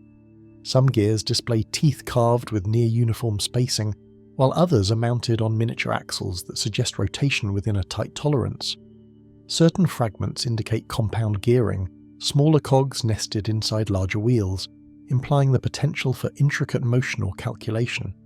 These details, preserved despite centuries of corrosion, demonstrate a mastery of metalworking and mathematics that rivals the best-known devices of the period. The small scale of the mechanisms only heightens the mystery, suggesting that the Hellenistic world possessed a broader culture of mechanical experimentation than the surviving textual record alone can reveal. Though overshadowed by the famed astronomical calculator, these secondary devices suggest a wider scope of invention aboard the Antikythera ship. The main mechanism has long been interpreted as a sophisticated computational instrument for tracking lunar and solar cycles, yet the accompanying fragments point to additional, perhaps complementary technologies. Some gears may have been used for timekeeping, mechanical representation of cycles, or even demonstration models for teaching or ceremonial display. Their presence alongside the calculator implies that whoever commissioned or carried the ship valued multiple mechanical instruments, possibly for practical, educational, or symbolic purposes. The small mechanisms may therefore represent a snapshot of a lost tradition, hinting at innovations that have left no other trace. Scholars have proposed theories ranging from navigational aids to mechanical toys, yet none can fully account for the surviving fragments. Certain reconstructions suggest that miniature planetary models or intricate calendars could have been possible, while others propose that the devices were components of complex automata capable of performing sequences of movement for demonstration or entertainment. Some hypotheses even consider the fragments as experimental test pieces, preliminary studies of gearing systems before their application in larger devices. Yet every suggestion remains speculative, as the evidence is fragmentary, and corrosion has obliterated key structural features, leaving interpretation dependent on careful inference and comparative study. Efforts to reconstruct these objects reveal both sophisticated mechanical design and frustrating absences in the archaeological record. Advanced imaging techniques, including X-ray tomography, have revealed internal gear structures and alignment patterns invisible to the naked eye, allowing modern scholars to map potential configurations. Replicas and digital models suggest that some fragments could have been part of rotational or cyclical devices, yet integrating them into coherent functioning systems remains impossible with certainty. The process highlights both the technical skill of ancient engineers and the limitations imposed by time, corrosion, and the accident of survival, underscoring how easily knowledge can vanish, even when material evidence persists. The small mechanisms remain enigmatic, raising questions about the full range of Hellenistic invention and the knowledge lost beneath the waves. Their intricate construction suggests an advanced understanding of motion, force, and mathematical relationships, yet their ultimate purpose is concealed by centuries of decay. The shipwreck itself, a vessel lost in a violent storm or accident, serves as a vessel not only for cargo but for mystery, preserving evidence of technological achievements that no textual source fully describes. Each fragment carries the weight of unanswered questions: who built them, why they were created, and what insights into ancient science and engineering might be recovered if more examples were found. Once overlooked in favour of the main mechanism, these fragments now invite reconsideration of the technological landscape of the ancient Mediterranean. They suggest that the Antikythera Mechanism was not an isolated marvel but part of a broader culture of mechanical ingenuity, one that encompassed both monumental calculation devices and smaller experimental instruments.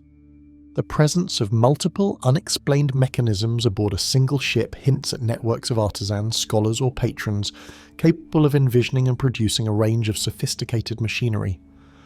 Yet, like so many achievements of antiquity, the full knowledge and use of these devices remain irretrievably lost, preserved only in fragmented bronze and the imagination of modern investigators. The mystery of the smaller Antikythera mechanisms exemplifies the fragility of technological memory, showing how advanced understanding can vanish when dependent on physical artifacts that are not reproduced or documented fully. Even with modern imaging, 3D modelling and careful study, the functions of these devices remain speculative, each fragment a whisper from a vanished workshop. They remind us that the Hellenistic world may have harboured innovations far beyond our current understanding, and that some of the most remarkable inventions are not the ones preserved in museums, but those submerged, silent, and waiting beneath the waves. Buried under Aegean sediment, the remnants of these lost mechanisms may yet lie, their purpose sealed in bronze and corrosion. Roman mechanical theatres, automata stage machines. In the glow of torches, spectators in a Roman amphitheatre may have glimpsed figures moving with startling life, as if guided by unseen hands. The illusion of autonomous movement captivated audiences, transforming ordinary performances into spectacles of mechanical wonder. Actors shared the stage with wooden or bronze figures whose motions were controlled by hidden gears, ropes, and pulleys. Ancient observers described scenes where gods descended from the heavens, animals prowled across the stage, or warriors clashed, all orchestrated with precision that seemed almost supernatural. For the Roman public, theatre became not only a venue for drama, but a place where artistry and engineering converged, and where the secrets of machinery were masked by paint, fabric, and carefully timed sequences. Writers such as Vitruvius recorded stages equipped with pulleys, winches, and automata, suggesting performances far more mechanically elaborate than the surviving theatres imply. Philon of Byzantium, too, described devices capable of moving figures automatically, attributing their design to a combination of gears, weights, and cleverly concealed levers. These accounts indicate that stage machines were not rare novelties, but deliberately engineered instruments, often custom-built for individual theatres or wealthy patrons. The texts imply a sophisticated knowledge of mechanics, one capable of translating rotational and linear motion into the lifelike gestures that astonished ancient audiences. Out of sight, under the wooden floor and behind backdrops, gears and ropes controlled every motion of figures, scenery, and props with astonishing precision. Axles, toothed wheels, and rope-driven pulleys were arranged to synchronize multiple automata, allowing entire scenes to unfold without visible human intervention. In some reconstructions, a single operator could trigger sequences that made chariots roll across the stage, gates open and close, and figures lift arms or bow at precise moments. The careful distribution of force, timing of gear rotations, and balancing of counterweights demonstrate an understanding of mechanics that rivals many surviving devices from the Hellenistic and early imperial periods. Remnants of bronze fittings, small gears, and inscriptions hint at a widespread knowledge of stage mechanics, though few physical examples remain intact. Excavations at Pompeii and Herculaneum have revealed traces of wooden floors with embedded channels for rope systems, along with bronze fragments that appear to be gearing components. Inscriptions sometimes reference specific machinists or payments for mechanical devices, suggesting an organized trade in stage technology. While no complete automaton survives in operable form, these scattered clues reveal that the Roman theatre was a hub not only of dramatic storytelling, but of technical innovation, a place where mechanical engineering was integrated into cultural life. Audiences marvelled at these moving displays, experiencing a blend of narrative, illusion and engineering that elevated theatre into a performance of both art and science. The clever use of hidden machinery amplified the emotional impact of plays and spectacles, allowing divine interventions, sudden transformations, and complex choreography that human actors alone could not achieve. The spectacle of moving figures blurred the line between natural and mechanical, leaving viewers to question whether the life they witnessed was entirely mortal or partially animated by ingenious design. The cultural impact of such displays extended beyond mere entertainment, influencing other forms of public performance, religious ceremony, and even private gardens, where miniature automata may have recreated similar marvels on a smaller scale. Engineers in recent decades have recreated portions of Roman automata, revealing the ingenuity of mechanisms designed to choreograph movement, yet the full scale of ancient theatre's machinery remains elusive.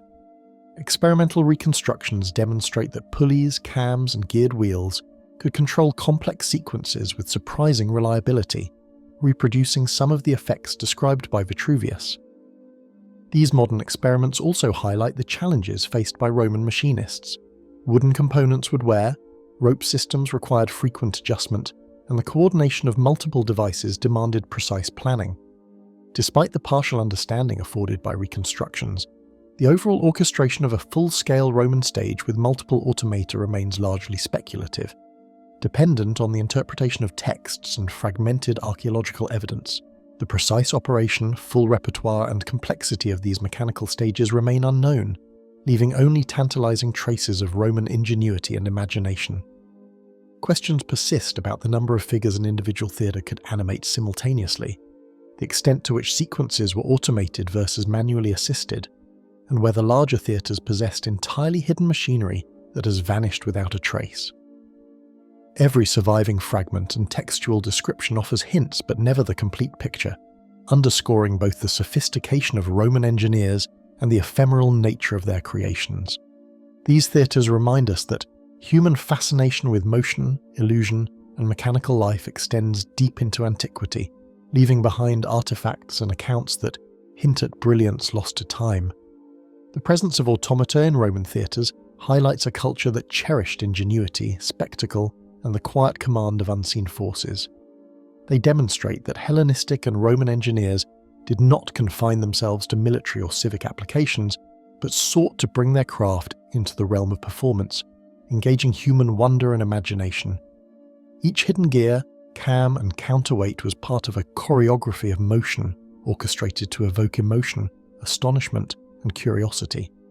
Yet, for all the surviving evidence, the full operation, scale, and elegance of these mechanical stages remain tantalizingly beyond reach, a testament to ingenuity that disappeared as surely as the plays themselves. Concealed under the theatre's worn floors, the secrets of these automata may yet awaken, moving once more in silence. Dendera light. Hypothesis: electrical or mechanical device? Carved into the stone walls of the Temple of Hathor at Dendera, a series of enigmatic reliefs depicts a scene unlike any other in Egyptian art. Deep within the temple's subterranean crypts, these carvings show elongated bulb-like shapes supported by lotus stems, each enclosing a serpent that appears to rise within the glass-like form. Priests stand before them in postures of reverence, while others hold small implements or approach ritual altars. For centuries, the meaning of these images lay dormant, hidden in the shadowed corridors of a sanctuary dedicated to the goddess of light, fertility, and the sky. Only when modern eyes studied them by lantern and photograph did the reliefs ignite a question that still divides archaeologists, engineers, and historians alike. Were these depictions symbolic or mechanical? When 19th century scholars first examined the crypts at Dendera, they found a visual puzzle that seemed to resist familiar interpretation. Auguste Mariette, the French archaeologist who uncovered the site in the 1850s, described the carvings as unusually technical in appearance, noting the precision of their shapes and the absence of traditional hieroglyphic motifs within the same panels. Early drawings circulated through European academic circles, and almost immediately some observers compared the strange forms to electrical lamps or vacuum tubes. To those living in an age of emerging electricity, the resemblance was striking, an image that looked by coincidence or design like technology far beyond the reach of the ancient world. Specialists in ancient Egyptian art see in the carving a continuation of symbolic forms used across millennia of ritual art. In this interpretation, the bulb is not a lamp but a representation of the Harsomta serpent emerging from a lotus flower, a common symbol of creation and renewal associated with the daily rising of the sun. The cables connecting the shapes are thought to be stylized representations of divine energy or breath, not conduits of physical power. Within this symbolic framework, the reliefs illustrate the eternal cycle of light and rebirth, perfectly aligned with Hathor's celestial role. This reading situates the carvings within Egypt's rich mythological context rather than in the language of machines. Others who studied the reliefs found in them something that felt less like myth and more like a mechanism. Beginning in the mid-20th century, independent researchers and electrical engineers proposed that the Dendera reliefs might depict a form of primitive lamp, drawing power from an ancient source of static or chemical electricity. Erich von Daniken popularized the idea in the late 1960s, comparing the image to a Crookes tube, a 19th century experimental device that emitted light when electricity passed through a vacuum. Later enthusiasts argued that the base of the relief resembled an insulator, and that the figure holding the bulb could represent a technician of sorts, suggesting a scene of operation rather than worship. Though mainstream scholars dismissed such comparisons, the hypothesis found a following among those convinced that ancient civilizations possess technologies long forgotten. Modern experimenters, fascinated by the apparent resemblance to electrical components, have sought to recreate the so-called Dendera light. Some have built glass models shaped like the carvings and powered them using static electricity or low-voltage current, producing a faint bluish glow within the tube, an effect visually similar to the relief's depicted light. Others have explored the possibility that the bulbs might represent vessels for sacred gases or ritual illumination, used in ceremonies that sought to manifest divine radiance. None of these experiments proves that electricity was known to the Egyptians, yet they demonstrate how convincingly the images echo modern devices, a coincidence that continues to feed speculation. Recent interdisciplinary studies have approached the reliefs with a balance of skepticism and technical curiosity. Egyptologists collaborating with physicists and engineers have used digital imaging, 3D modeling, and comparative architectural analysis to understand the carving's geometry and proportions. Some researchers suggest that the shapes may encode astronomical information or align with celestial events, reflecting an advanced understanding of light, shadow, and seasonal cycles rather than electricity. Others propose that the coils and rods may correspond to symbolic representations of energy or life force, consistent with known Egyptian iconography for spiritual power. These analyses do not attempt to recreate electrical phenomena, but instead illuminate the sophistication of Hellenistic-era religious artistry, demonstrating that the precision of the carvings was achievable with conventional tools and careful observation. By combining scientific measurement with cultural context, scholars reveal layers of meaning that bridge art, ritual, and environmental design, showing how these images communicated both cosmic and sacred knowledge. However striking the resemblance, nothing in the archaeological context supports the notion that the ancient Egyptians harnessed or even conceived of electricity. The temple's crypts lack any trace of conductive metals, insulation, or carbon residue that might suggest electrical use. Ancient lamps and torches were well known and amply documented, often employing vegetable oils or animal fats as fuel. Furthermore, no copper wiring or batteries, such as the disputed Baghdad artifacts sometimes cited in similar debates, have been found in connection with the Dendera temple. The reliefs themselves are carved alongside purely mythological scenes, integrating seamlessly into religious narratives rather than mechanical instruction. Every piece of physical evidence anchors them firmly in the symbolic realm of Egyptian theology. In the symbolic world of Egyptian temples, light was not merely physical illumination but a manifestation of divine presence. Hathor's sanctuary was designed to harness this symbolism architecturally, with shafts and apertures channeling sunlight into sacred chambers on specific days of the year. The reliefs within the crypts may have represented this celestial energy, the moment when divine light flowed into the world, giving life to creation. The serpent within the bulb could embody that sacred force, uncoiling from darkness into radiance. Ritual texts from the same temple describe the goddess shining within her hidden chambers, language that resonates with the visual metaphor of contained, emanating light. While academic interpretation leaves little room for the idea of ancient electricity, the Dendera relief continues to intrigue, its strange composition blurring the boundary between legend and engineering. The ancient artists captured something that feels both mystical and technical, a shape so precise that modern minds cannot help but search for engineering beneath the artistry. The persistence of the Denderalite idea speaks to a broader fascination with the possibility that ancient knowledge might conceal practical sciences beneath religious allegory.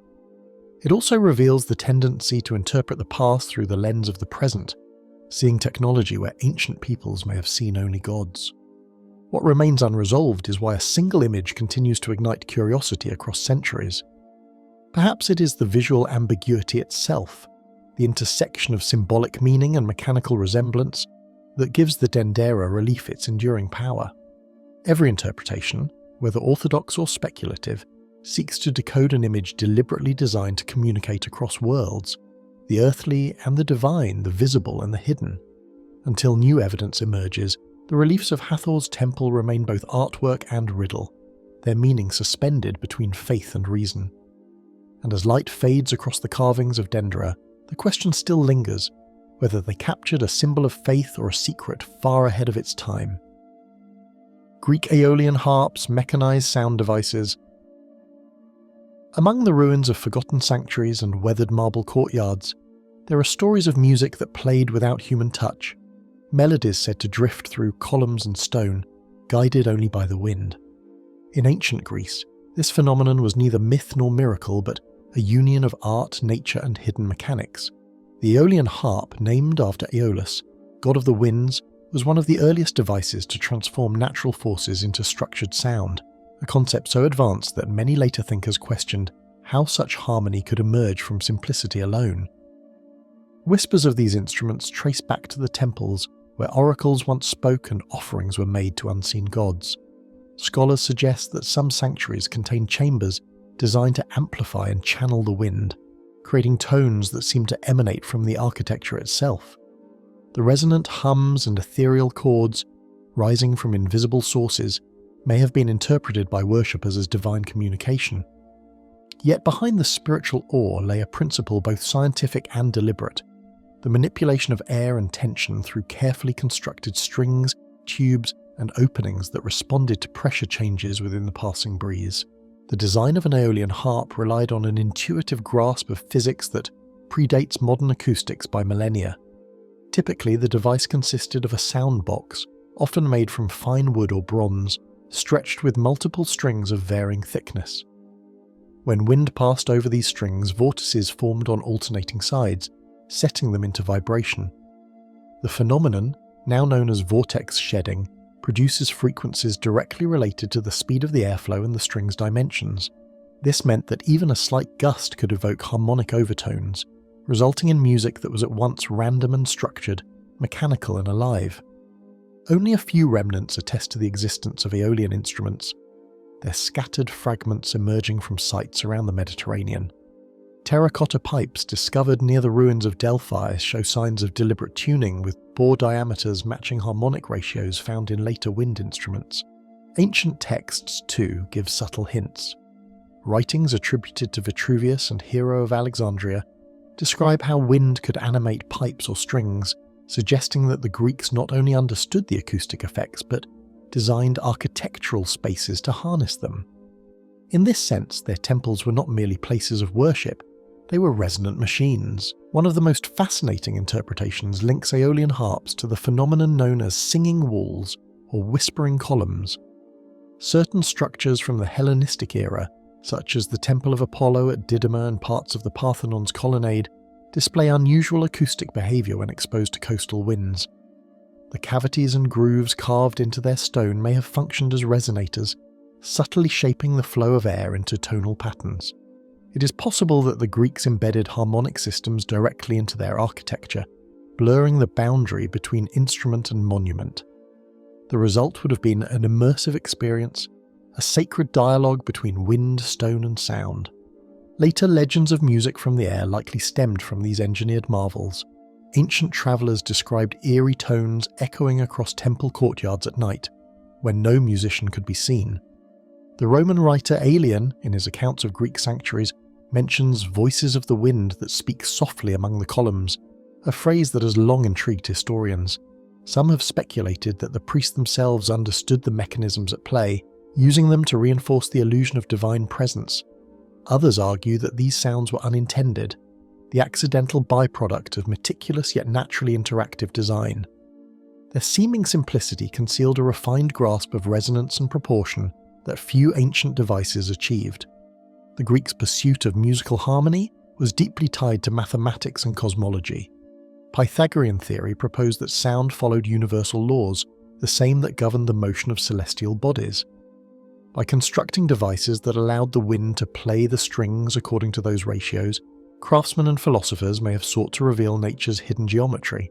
To them, an Aeolian harp was not only an instrument, it was an echo of the universe itself, a model of order emerging from chaos. In later eras, the idea would reappear, adapted to new materials and evolving sensibilities. In the Roman period, wind-activated mechanisms were integrated into gardens and fountains, producing whistling effects that seemed almost magical to visitors. During the Renaissance, the Aeolian harp was rediscovered in Europe, revered as a symbol of romantic mysticism. Yet the earliest known examples likely originated in Greece, where human craftsmanship first merged with the unpredictable power of nature. The survival of the concept across ages suggests that the ancients had achieved something timeless, an invention that spoke both to reason and wonder. Current investigations explore the practical operation of Aeolian harps within Greek temples, blending acoustics with archaeology. Experimental archaeologists have recreated scaled models of sound boxes using cedar, reed, and bronze wire, placing them in wind tunnels to simulate ancient conditions. The results reveal tones eerily similar to those described in classical texts, low, fluctuating hums that rise into pure wavering chords. When placed within enclosed chambers, the resonance multiplies, producing an otherworldly echo that lingers long after the air stills. Such reconstructions lend weight to the theory that ancient builders intentionally incorporated acoustic devices into sacred architecture. A deeper mystery, however, lies in their purpose.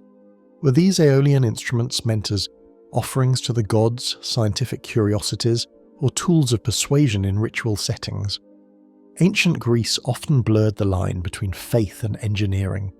Devices that moved or spoke on their own were not merely entertainment, they were signs of divine craftsmanship, proof that human understanding could touch the edges of the supernatural. The Aeolian harp, in that sense, may have served as both a symbol and a mechanism, bridging invisible forces of nature with tangible artistry. Clues within Greek architecture, precise curves, cavities, and chamber proportions, point toward an intentional engagement with acoustics. Inscriptions found near Epidaurus mention builders who specialized in harmonic calibration, suggesting that certain artisans were tasked with tuning spaces to enhance ritual sound. Stone channels and concealed apertures within temple walls have been identified as possible resonating cavities deliberately aligned with prevailing wind currents. Similar acoustic engineering appears in the design of ancient theatres, such as those at Epidaurus and Syracuse, where curved seating and hidden vases known as Ichaea were placed to amplify voices and music. If temple architects applied comparable principles to wind instruments, then the Aeolian harp was not merely a curiosity, it was part of a broader pursuit to shape invisible forces through geometry, proportion, and sound. In the present age, when the wind sweeps through old stone ruins on the Aegean coast, faint tones can still be heard, a quivering resonance that seems to emerge from the past itself. Whether those sounds are echoes of ancient design or the natural song of weathered stone remains uncertain. Yet the thought that Greek engineers might have tuned their temples to sing with the wind offers a glimpse into how deeply their world intertwined science, faith, and imagination. The ancient harps of Aeolus may no longer exist, but the silence they left behind still hums with questions waiting to be heard. Hellenistic self-propelled ships, early automata boats. In the harbours of Alexandria, where invention once mingled with the scent of salt and burning oil, stories spoke of vessels that glided without oars or sails. Dockside witnesses described their movement as eerily deliberate, ships that seemed alive, sliding across calm waters while priests and engineers watched from marble terraces. These tales, recorded by scholars and echoed in later writings, hint at a lost age when mechanical artistry extended beyond temples and theatres, reaching even into the domain of the sea. No remains of such vessels have been found, yet their memory lingers like the trace of a current long after the tide has turned. Recorded accounts describe these ships not as illusions, but as mechanical wonders crafted for royal display and divine ceremony. The Ptolemaic rulers of Egypt, eager to demonstrate their dominion over both science and spectacle, sponsored engineers whose inventions blurred the boundaries between miracle and machine. Contemporary sources recount grand processions on the Nile, where massive barges carried statues of gods and elaborate automata that moved in synchrony to music and incense. Some vessels, according to fragments of these descriptions, moved on their own, an astonishing claim that continues to challenge historians and mechanical theorists alike. Writers of the Hellenistic world recounted designs in which concealed mechanisms rotated paddles or forced air through hidden vents to propel the hull forward. Later retellings suggest that these were not merely legends but experiments in applied pneumatics, perhaps using the same principles that animated temple devices and theatrical automata. The idea that a ship could move without human effort was more than a curiosity. It represented mastery over nature's most unpredictable element. To harness the air and water together was to demonstrate a command of physics far ahead of its time. Such ingenuity reflects the intellectual climate of the Ptolemaic era, a time when mathematics, metalwork, and spectacle met in perfect accord. The Museum of Alexandria was not merely a repository of knowledge, but a workshop of experimentation, where engineers explored how pressure, heat, and motion could imitate life. The same city that gave rise to the Antikythera-like mechanisms and hydraulic organs also produced engineers capable of fusing spiritual ritual with scientific performance. Maritime innovation was a natural extension of this culture, a stage broader and more fluid than stone temples could offer. Within that milieu, one figure stands apart for merging artistry and engineering, Ctesibius, whose mastery of hydraulics shaped generations of craftsmen. His inventions included water clocks of remarkable precision, compressed air devices, and mechanisms that translated invisible forces into motion. Later engineers, such as Philo of Byzantium and Vitruvius, would preserve parts of his legacy, describing experiments that employed air pressure and steam to generate movement. If any individual laid the groundwork for a self-moving vessel, it was Ctesibius, whose understanding of controlled force allowed mechanical life to emerge from the inanimate. It was through his experiments, and those of the technicians who followed, that the vision of a self-moving vessel began to take physical form. The principle was deceptively simple. When heat or pressure was applied to a closed system, expansion could be converted into motion. In a ship, this might have been achieved through sealed bronze chambers or weighted pistons connected to the rudder and paddles. The resulting propulsion would have been slow and stately, suited not for travel but for display, a gliding procession that merged theology and technology in equal measure. Traces within temple engravings and maritime inventories hint at mechanical spectacles once performed along the Nile's banks and royal docks. Reliefs from late Ptolemaic temples depict barges ornamented with mechanical birds, moving deities and hydraulic fountains, all animated through systems of siphons and concealed pipes. Some historians have noted that similar technology was applied to floating platforms used during religious festivals, suggesting that these events may have featured motion generated by hidden machinery. The Nile itself, calm and controllable during certain seasons, provided the perfect medium for such illusions of living ships. The underlying mechanics of such devices, though difficult to reconstruct, reveal a deep understanding of balance, pressure, and stored energy. Early Greek treatises on pneumatics describe methods of controlling airflow with valves, rotating drums, and siphons, concepts that could easily be adapted to marine environments. The challenge lay in synchronization, maintaining stability while distributing power evenly across the hull. The problem would not have been one of theory, but of precision engineering, demanding craftsmanship at the limits of what bronze and wood could endure. The past several decades have seen renewed engineering efforts to model these lost systems, relying on principles of tension, balance, and air pressure.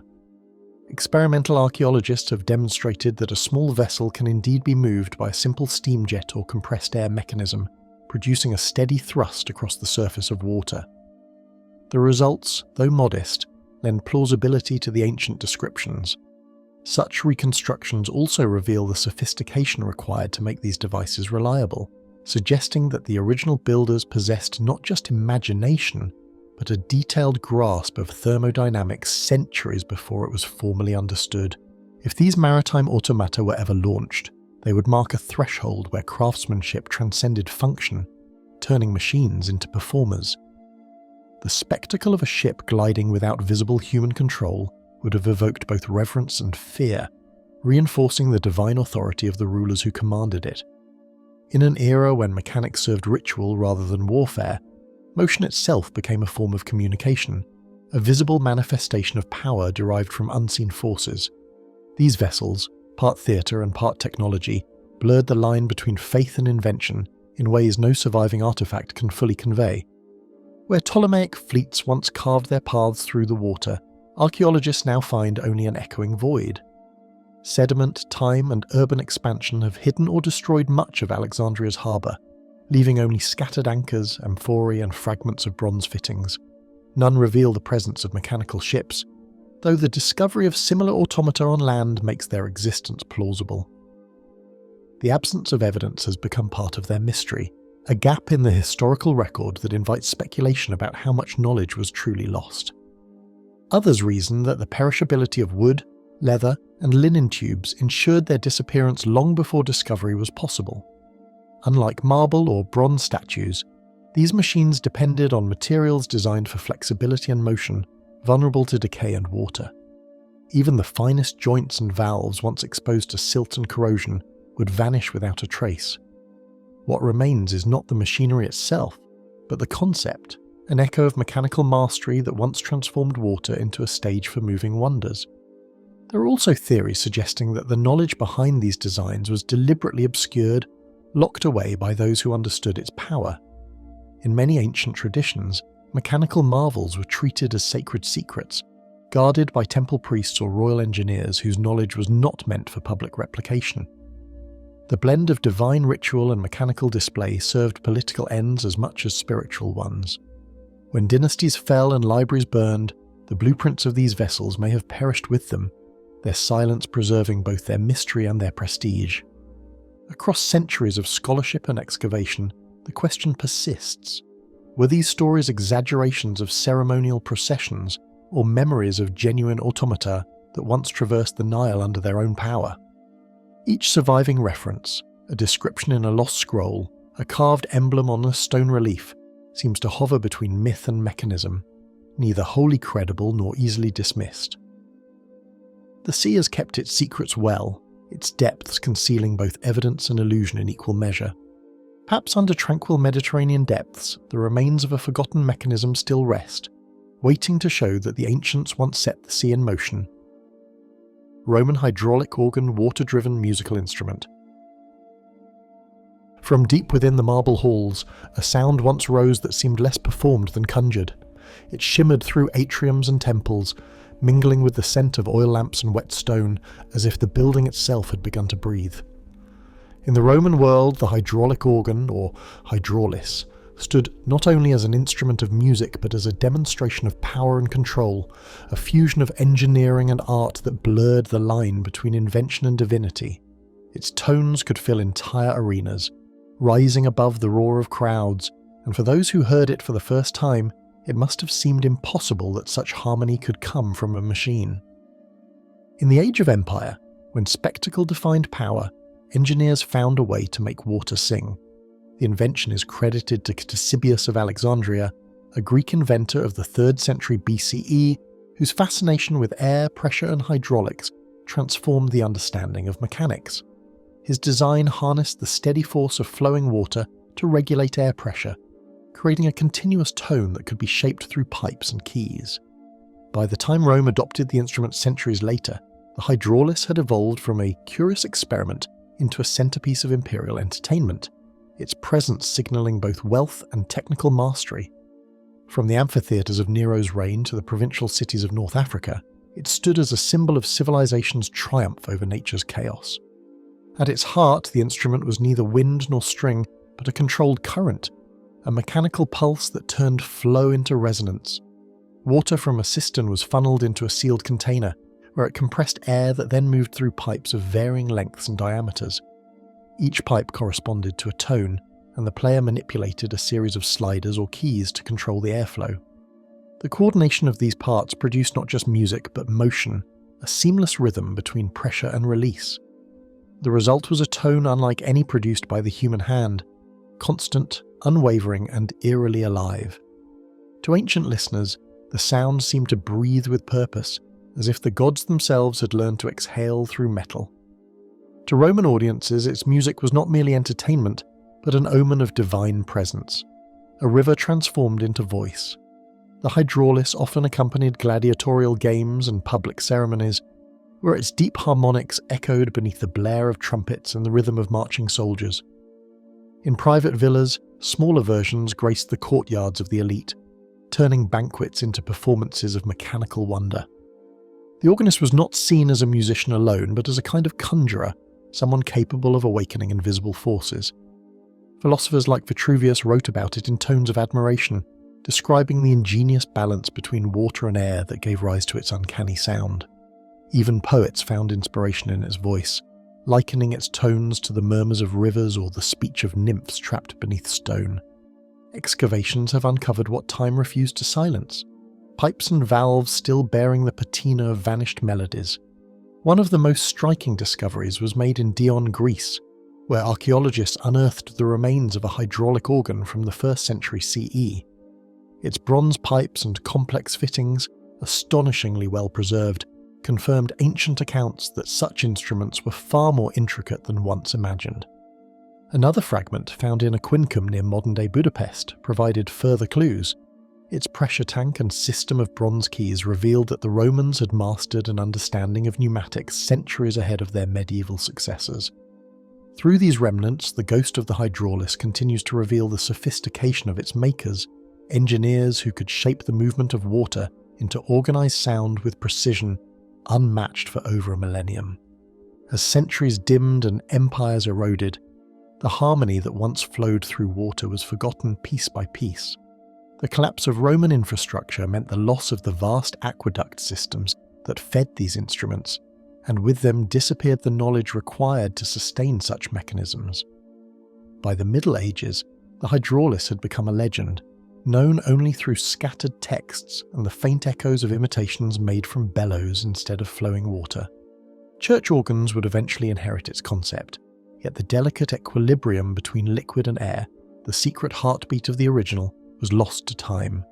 Its disappearance left a silence in history, a gap where human ingenuity had once turned an element of nature into a messenger of music. When modern hands tried to awaken the instrument again, the result was startling, a chorus both mechanical and alive. In 1992, scholars and engineers reconstructed a functional hydraulis based on the findings from Dion, testing theories described by ancient writers like Hero of Alexandria and Vitruvius. As water poured through the transparent tubes, the system came alive with a tone rich and sonorous, confirming the accuracy of descriptions preserved for 2,000 years. The sound, described by those present as both powerful and strangely human, carried the clarity of wind and the weight of water. It revealed not only the precision of Roman engineering but also their deep understanding of natural dynamics, how motion, pressure, and sound could be shaped into a single, fluid experience. There was, however, another layer to its enigma, the question of intent. Why did the Romans pour such effort into perfecting an instrument that defied simplicity? Some historians suggest that the hydraulis served not merely as music but as a symbol of control, an auditory embodiment of Rome's mastery over the elements. Others see it as an offering to the gods of water and air, a mechanical hymn to forces that sustained life and empire alike. The harmonies that filled the amphitheatres may have echoed more than triumph. They may have been the empire's attempt to converse with nature itself, to command its voice and bind it within the language of sound. Beyond the ruins, scholars continue to uncover subtle traces of this forgotten art. Reliefs and mosaics depict organists at festivals, their fingers poised over panels of levers, while streams flow beneath their feet. Inscriptions mention gifts of hydraulic organs sent by emperors to distant courts, spreading both awe and influence across borders. These records suggest that the hydraulis was not confined to Rome but travelled the ancient world as a symbol of refinement, its music linking Alexandria, Antioch and Constantinople in a network of sound and spectacle. Even as the technology faded, its legend endured, whispered through the corridors of later centuries as the origin of the Western organ tradition. It may have been this illusion of breath and being, the sense that water itself could draw music from silence, that held its listeners transfixed. The hydraulic organ was more than a machine. It was a statement of faith in human ingenuity and the strange companionship between art and physics. In its tones, the Romans found a mirror of their civilization, order born from motion, beauty from control. Its echoes, faint but enduring, remind us that even the most rigid of mechanisms once pulsed with something like life. Below the weathered tiers of Rome's forgotten arenas, some whisper of that ancient harmony may still stir in silence. Archimedes Screw, ancient water-lifting machine. In the glare of Mediterranean light, where stone terraces met the glittering sea, a spiral of bronze once turned as though alive. It rose from the water with a rhythm both mechanical and graceful, each rotation drawing the sea upward through a hollow cylinder to spill into waiting troughs above. To those who watched from the shores of Syracuse, it must have seemed like an object possessed of quiet magic, a device that harnessed motion itself to command the element that sustained life.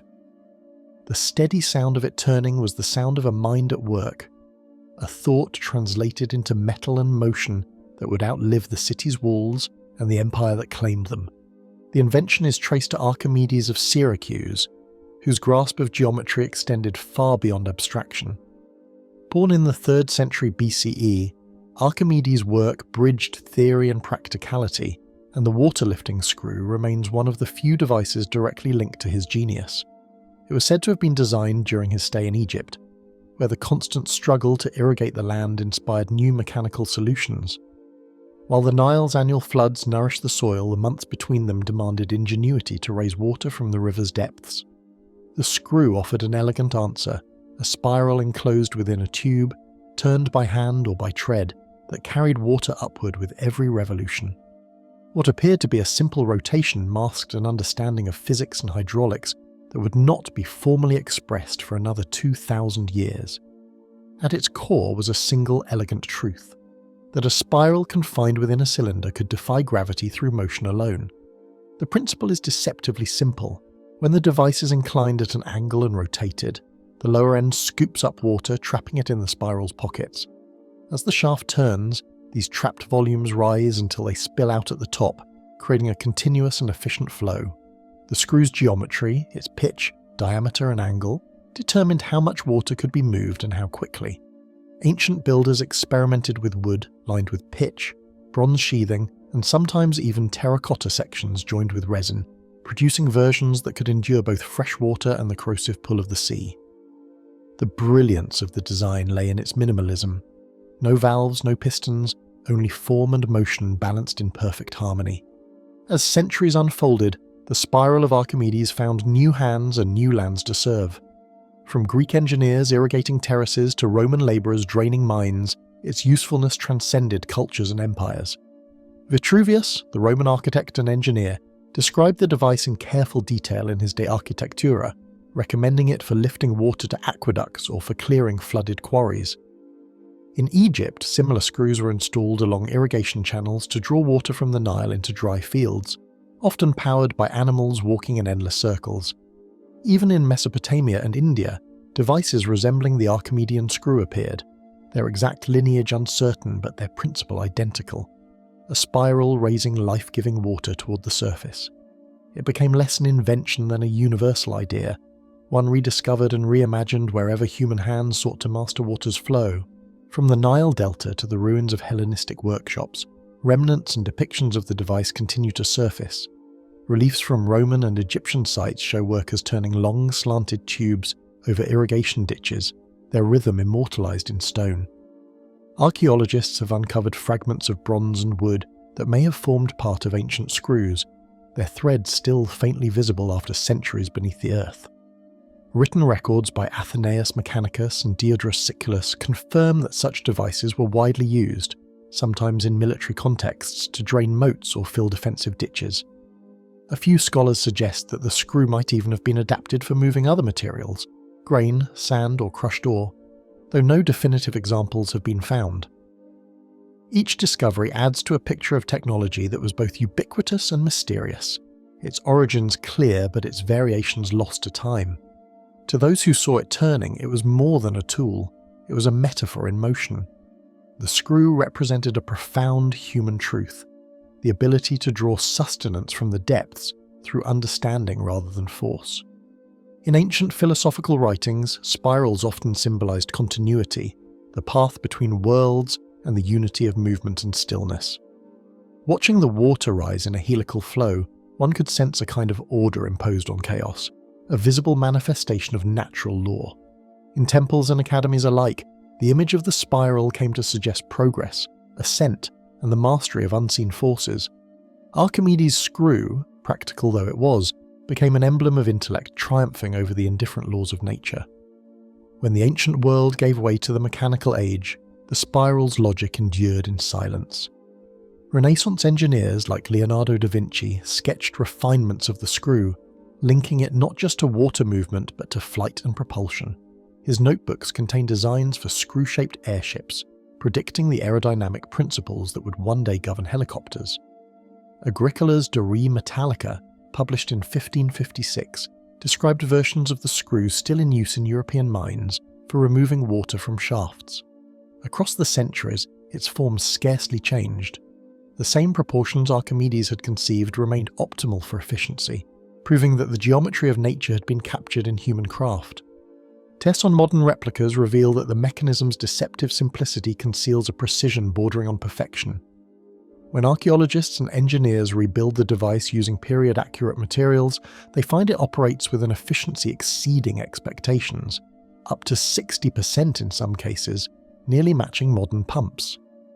The ratio between angle, rotation speed, and fluid density follows exact mathematical laws later codified in the study of fluid dynamics. Even the characteristic gurgle of the rising water offers information about the pressure and flow rate, a sound that ancient operators would have learned to interpret intuitively. In the 20th century, versions of the Archimedean screw began to appear again in hydroelectric systems, reversing its function to generate energy rather than lift it, proof that the ancient mechanism's geometry still holds practical value in the age of turbines. Few inventions have survived so unaltered, their form almost untouched by time's erosion. While many ancient devices faded with the civilizations that built them, the screw persisted through its sheer usefulness. It can still be seen in use across Asia and Africa, often turned by hand or animal power, the design nearly identical to that conceived over 2,000 years ago. Its durability lies not only in material strength, but in conceptual perfection, a union of motion and purpose so complete that even modern engineers find little to improve upon. The persistence of this spiral form links millennia of human labour, from the fields of Egypt to the canals of Holland, as though one unbroken motion has continued since Archimedes first watched the water climb. If one listens closely near ancient wells and canals, it is said that a soft creak still echoes from beneath the water. The sound seems to carry the same rhythm, the same slow pulse of turning metal and rising flow that once stirred in the workshops of Syracuse, a whisper of invention that refused to vanish with the centuries. As the water rises in slow, coiling rhythm, the mind of Archimedes seems to move with it, unchanged across the centuries. Byzantine mechanical clocks, early timekeeping machines. In the glittering halls of Constantinople, amid mosaics that shimmered like captured sunlight, stood a contrivance unlike any other in the medieval world. Visitors to the imperial palace spoke of a clock that moved as though alive, where bronze birds sang, lions roared, and figures of men struck the passing hours with mechanical precision. The accounts recorded by the 10th century envoy Liutprand of Cremona describe a spectacle so advanced it defied comprehension, suggesting that the Byzantines had harnessed an understanding of time and motion centuries before such mechanisms appeared again in Europe. Descriptions of this imperial marvel tell of an elaborate device placed within the audience hall of Emperor Theophilus. When the emperor received guests, golden birds perched on gilded branches would begin to chirp, their movements synchronized with an unseen rhythm. As the hour approached, mechanical lions stationed beside the throne would rise, open their jaws, and emit what witnesses swore sounded like thunderous roars. The performance ended with the clock's figures, crafted in miniature and clad in armour, emerging to strike bells marking the hour, a sequence suggesting an intricate network of gears, levers, and water-driven power concealed within the structure. Theophilus, known for his fascination with automata and engineering, ruled during a period of extraordinary technical experimentation in Byzantium. The court was a convergence point for scholars, artisans, and mechanicians who inherited not only Roman engineering, but also the mechanical philosophies of Alexandria. Records indicate that these artisans adapted earlier Greco-Roman hydraulic principles into new creations, water clocks that no longer merely dripped or poured but operated with calibrated precision, using siphons, floats, and rotating dials to track celestial and civic time. The imperial clock was likely the culmination of these centuries of refinement blending spectacle and science into a single, awe-inspiring mechanism. Hints of other such devices appear scattered across Byzantine texts. A chronicle attributed to the 12th century scholar Georgius Pachimeres mentions public water clocks equipped with moving figures that performed at regular intervals, suggesting that the tradition of kinetic timekeeping extended beyond the palace walls. Descriptions of hydraulic and pneumatic control systems mirror techniques first outlined by earlier engineers such as Philo of Byzantium and Hero of Alexandria, whose treatises had been copied and studied within monastic and imperial workshops. Their rediscovery during the Byzantine era may explain how such elaborate automata could be revived and reimagined into functioning public and ceremonial machines. Surviving descriptions hint that these clocks may have relied on a clepsydra system enhanced by air pressure and weight-driven escapements, a principle centuries ahead of its time. Arabic translations of Greek and Byzantine mechanical treatises, preserved in the House of Wisdom in Baghdad, detail rotating drums, counterweights, and calibrated valves remarkably similar to those later used in medieval European tower clocks. The sophistication of such systems suggests that Byzantine engineers understood not just water flow but also regulated motion, translating the invisible passage of time into mechanical precision. It is within this convergence of hydraulic science and early kinematic theory that the Byzantine clock reveals its true significance, an intersection where philosophy, mathematics, and craftsmanship coexisted within metal and water. Physical remnants, however, are almost absent. The humid climate of the Eastern Mediterranean, combined with centuries of war, fire, and political upheaval, ensured that delicate metal components corroded or were melted down for reuse. Surviving Byzantine clocks, such as the one once housed in the Great Palace, exist only in textual memory, leaving archaeologists with fragments of gears and pipes that might once have belonged to more complex devices. Even these traces, recovered from sites like ancient Thessaloniki and Constantinople's submerged harbours, raise questions about the materials and mechanisms employed to produce consistent motion over extended periods. Mechanical ingenuity within the Byzantine world was not limited to palatial entertainment. Documents from the Monastery of St. John in Patmos and the court of Emperor Constantine VII hint at water clocks used for regulating prayer cycles, feasts, and astronomical observations. Some employed rotating celestial globes to represent planetary motion, echoing both the Alexandrian orreries and later Islamic astronomical clocks. These were not mere novelties, they were instruments of both devotion and governance, marking the rhythm of empire through the steady cadence of measured time.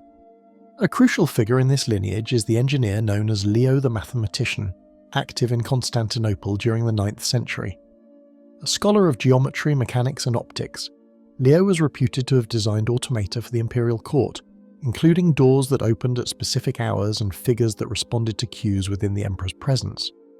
His influence on the mechanical clocks attributed to Theophilus may have been direct, for Byzantine sources credit him with inventions that merged hydraulic control with mechanical display, a synthesis that would not reappear in Western Europe until the cathedral clocks of the 13th century.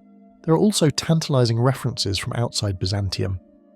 In 807 CE, the Abbasid Caliph Harun al-Rashid sent Charlemagne a gift described in detail by the Frankish chronicler Einhard, a water-driven clock that emitted chimes and released small metallic spheres to count the hours. Scholars suspect that such Islamic automata may have been inspired by earlier Byzantine designs, or perhaps even constructed by artisans who once served within Theophilus's workshops.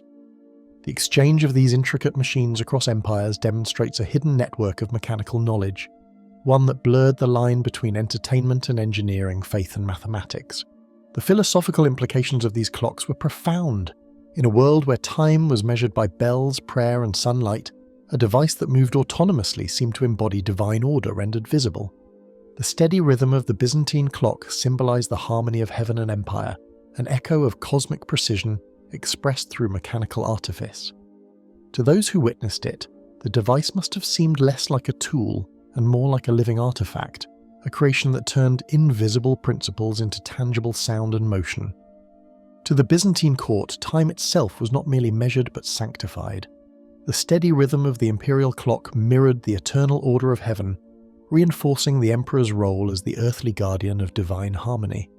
Contemporary theological writings often described mechanical motion as an imitation of celestial order, an art that reflected God's perfect design. The automata of Constantinople were thus more than curiosities. They were declarations of cosmic legitimacy, where the sound of metal striking hour after hour symbolized both the endurance of faith and the empire's unbroken connection to the divine. When Constantinople fell to the Crusaders in 1204, the great palace was looted and burned, and with it likely perished the last of these legendary mechanisms. Later, Byzantine writers mention attempts to reconstruct such devices, but the knowledge appears to have eroded, displaced by simpler water clocks and sundials. By the time Renaissance engineers revisited the idea of automaton clocks, the Byzantine examples had faded into myth, preserved only through the awe-filled words of those who once stood before their gleaming faces and heard the voices of metal birds calling out the hours. And so, what once marked the passage of time now exists outside of it, an enigma frozen between invention and imagination, its ticking heart silenced beneath the weight of forgotten centuries. Heron's mechanical theatre automaton performance machine. Among humanity's oldest ambitions is the wish to breathe motion into stillness, to make wood, bronze or clay mimic the pulse of life. Across centuries, this pursuit has followed different forms, from the ritual masks of prehistory to the clockwork marionettes of later Europe. Every civilization has tried to shape illusion through movement, yet in the ancient world, no creation captured this impulse more completely than a small wooden theatre built by Heron of Alexandria. Within its miniature stage, entire performances unfolded without human touch, a silent testimony to the forgotten artistry of mechanical intelligence. Heron of Alexandria achieved this illusion with a theatre that could perform a complete drama without human touch. According to descriptions preserved in his treatises Pneumatica and Automata, the machine could run for nearly 10 minutes, unrolling a sequence of scenes. Doors opened on their own, figures moved across the stage, thunder echoed, and even small fires appeared to burn. Audiences, Heron explained, saw a show that seemed alive, yet every motion was governed by physics alone. What made this theatre remarkable was not merely its novelty, but its design, an arrangement so deliberate that modern engineers still struggle to replicate it with the same grace. Inside its wooden frame, ropes, pulleys, and hidden weights moved with the discipline of clockwork, translating pressure and gravity into gestures. A large cylindrical drum concealed inside the base rotated slowly, powered by a falling weight. Around its surface, Heron wound cords that pulled different levers as the drum turned. Each rotation triggered a chain of motion, a door sliding open, a figure turning, a sound effect echoing from within the box. The entire sequence was pre-programmed, making the theatre one of the earliest examples of mechanical automation. To those who witnessed it, the experience must have resembled a divine spectacle, where unseen hands animated the stage in perfect rhythm.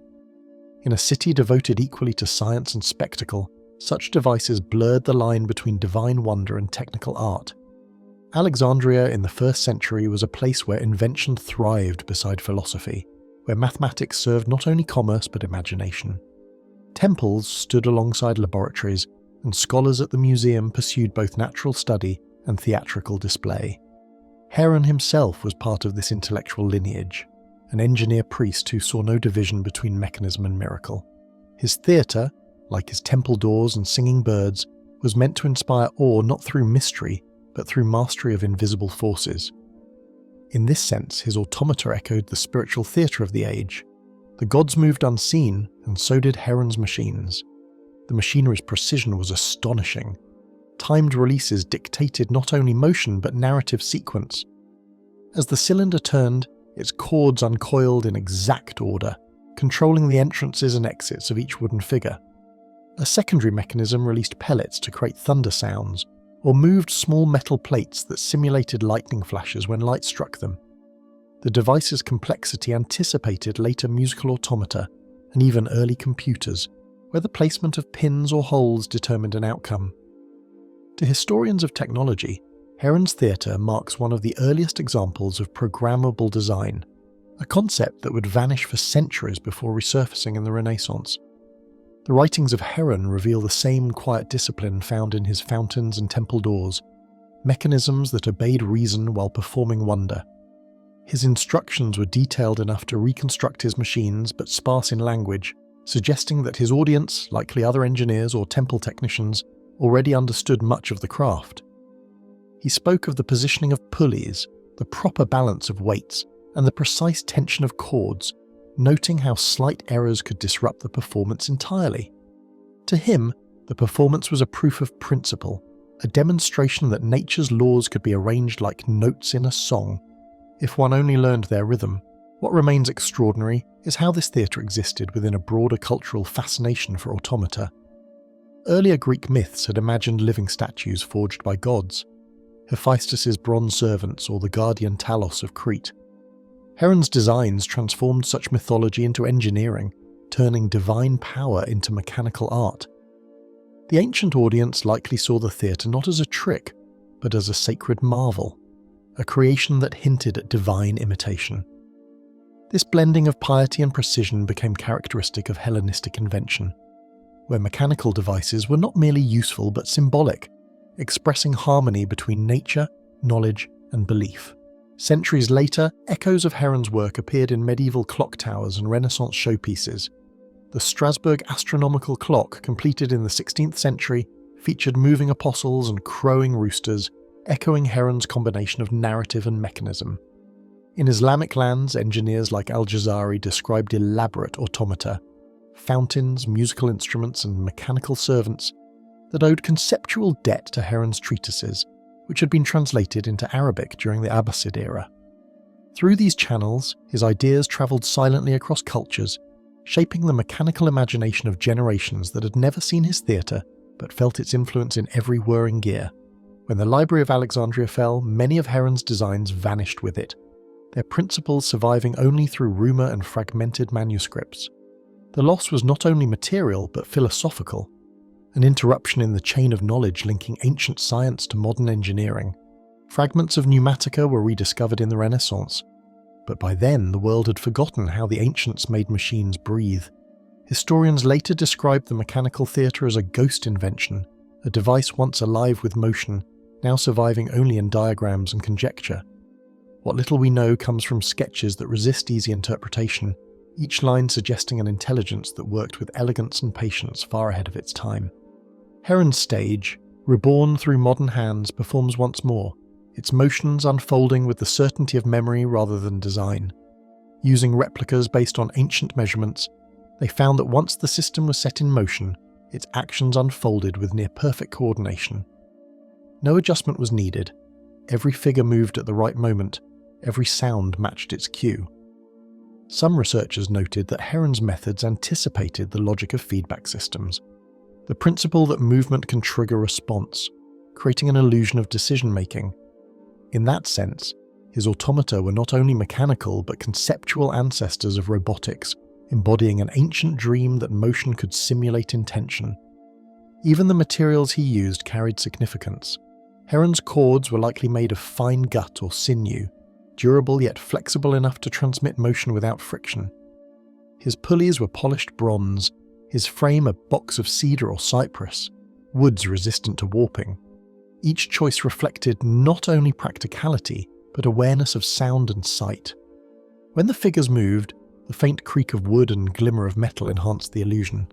The audience, seated before the small stage, would have seen the story unfold as if guided by invisible spirits, a mechanical pantheon hidden behind artistry. Beyond its spectacle, Heron's mechanical theatre revealed something deeper about ancient thought, the belief that the universe itself was a kind of ordered mechanism. Philosophers like the Stoics saw the cosmos as a living system of balance and reaction, its harmony governed by reason, or logos. Heron's devices mirrored this worldview, turning philosophy into demonstration. In his theatre, cause led to effect as surely as celestial motion followed natural law. To observe it was to glimpse the same rational order that bound stars and seas, a philosophy rendered in gears. Heron's reputation after antiquity faded into obscurity, remembered only by scholars who preserved fragments of his name. But the rediscovery of his writings in the 16th century reignited fascination with automata, inspiring thinkers from Leonardo da Vinci to Descartes. Each sought to understand how inanimate objects might appear to act with purpose. In a way, Heron's wooden theatre became a distant ancestor to the mechanical dolls of the Enlightenment, the steam-driven machines of the Industrial Age, and the early computers that would later redefine human ingenuity. Every innovation carried a trace of that ancient stage where movement and meaning first intertwined. What Heron built was not merely a play in motion, but a question carved in mechanism. How close can invention come to life? Hellenistic mechanical planetary models, orreries of antiquity. During the Hellenistic period, curiosity reached beyond the Earth itself, seeking to mechanize the movement of the heavens. Across the eastern Mediterranean, minds shaped by geometry, metallurgy, and astronomy turned toward the cosmos not as a distant spectacle, but as a system that could be measured, modelled, and even imitated. It was an age of invention so bold that it sought to recreate the rhythms of the stars through gears and bronze wheels, machines designed not for war or labour, but for thought. The mechanical models born in this era did not simply represent the heavens, they mimicked their silent precision. Yet despite their ambition, not one complete example has ever been recovered, leaving behind only fragments, descriptions, and an unshakable sense that something extraordinary once existed. Accounts from scholars such as Posidonius and Archimedes describe mechanisms capable of charting planetary motion with astonishing accuracy. Cicero, writing in the 1st century BCE, spoke of an intricate globe constructed by Archimedes that could reproduce the apparent paths of the Sun, Moon, and 5 known planets.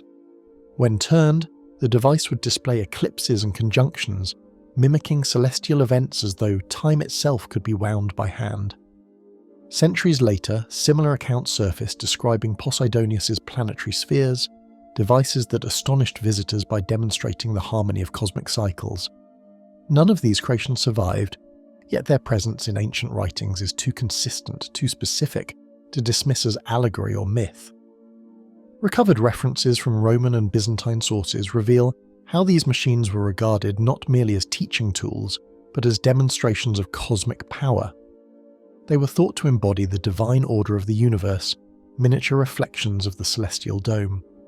Claudius Ptolemy, in his later astronomical treatises, hinted at the use of mechanical aids in illustrating planetary models, while philosophers like Boethius described such instruments as spheres of knowledge, through which natural law could be seen and touched. To witness one move was to glimpse a world where science and spirituality converged, where the mechanical and the metaphysical were indistinguishable. Mechanical complexity lay at the heart of their wonder, as systems of gears, rings, and axles translated celestial cycles into visible motion. The challenge lay in reconciling the irregular paths of planets, their retrograde movements, their shifting brightness, with machinery capable of mimicking that intricate dance.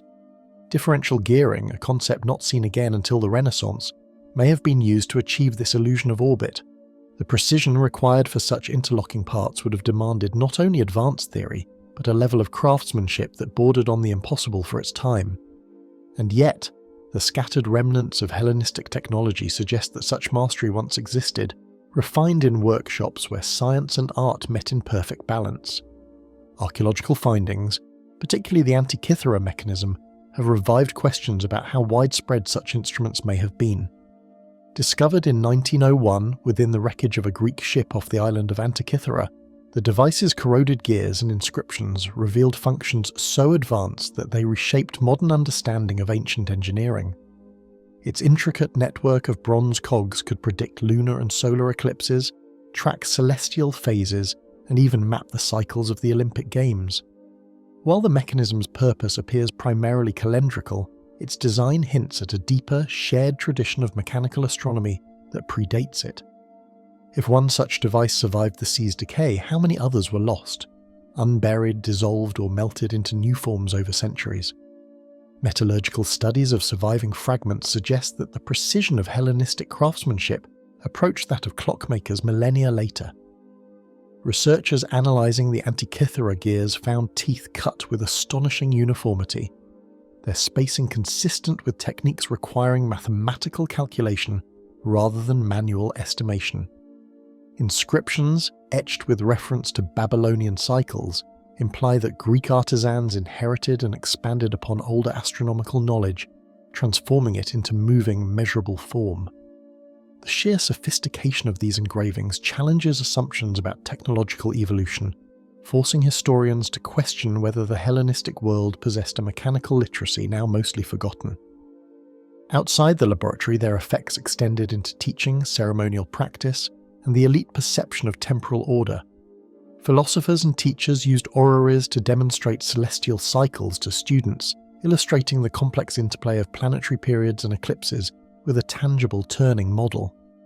In some cities, wealthy patrons displayed mechanical spheres in public spaces or sanctuaries, reinforcing both intellectual prestige and civic pride. The movements of these devices were sometimes coordinated with calendars for agricultural or religious events, linking abstract celestial knowledge with the rhythms of everyday life. Such models may also have served as prototypes for theatrical or ceremonial automata, foreshadowing a tradition of mechanical spectacle that intertwined science, art, and devotion. The surviving fragments of gears, inscriptions, and textual references hint at a culture in which mechanical ingenuity was as valued as philosophical insight. These devices were not isolated creations. They emerged from a broader intellectual landscape where mathematics, philosophy, and engineering converged. Alexandria, Rhodes, and Syracuse all served as centres where astronomers and mechanics collaborated under royal patronage. The Museum of Alexandria, often regarded as the first research institution, housed mathematicians who designed models of planetary motion using both geometry and mechanics. In these same halls, scholars debated heliocentric versus geocentric models, centuries before Copernicus would revive the question. To them, the act of constructing such a device was not just scientific but sacred, an attempt to reproduce the universe's geometry within the confines of human craft. Philosophers viewed the harmony of their movement as symbolic of divine order, where human invention echoed the geometry of creation itself. Stoic thinkers such as Chrysippus considered mechanical spheres evidence of cosmic reason, the logos manifest through precision and design. The act of winding a planetary sphere mirrored the eternal cycles of fate and time. Every rotation was a meditation on order and decay. For ancient observers, these mechanisms were not merely displays of skill, they were metaphors made tangible, objects that collapsed the distance between the mortal and the celestial. When such mechanisms vanished from history, their disappearance marked more than the loss of a tool. It was the silencing of a mechanical language that once spoke of the stars. The fall of great libraries, the dispersal of artisans, and the changing priorities of empire gradually erased the art of mechanical astronomy. By the medieval era, only vague recollections remained, tales of self-moving spheres and celestial globes too wondrous to reproduce. Islamic scholars later preserved fragments of that tradition, developing astrolabes and water clocks of immense beauty, yet none matched the complexity of their Hellenistic forebears. The continuity of knowledge had fractured, leaving only echoes of a once coherent design philosophy. Today, each rediscovered gear or inscription revives a question that has never truly been answered. Were these planetary models singular masterpieces, born from the genius of a few individuals, or the culmination of a lost mechanical culture far broader than the fragments suggest? The alignment of the gears, the ratio of their teeth, and the engraved astronomical tables hint at a network of thinkers who saw the world as a machine governed by comprehensible law. Their work stands as both revelation and riddle, a window into an age that understood the cosmos not through faith or myth, but through movement and measure. A fragment of that lost cosmos may still lie waiting, its gears aligned with a sky no one has seen for 2,000 years.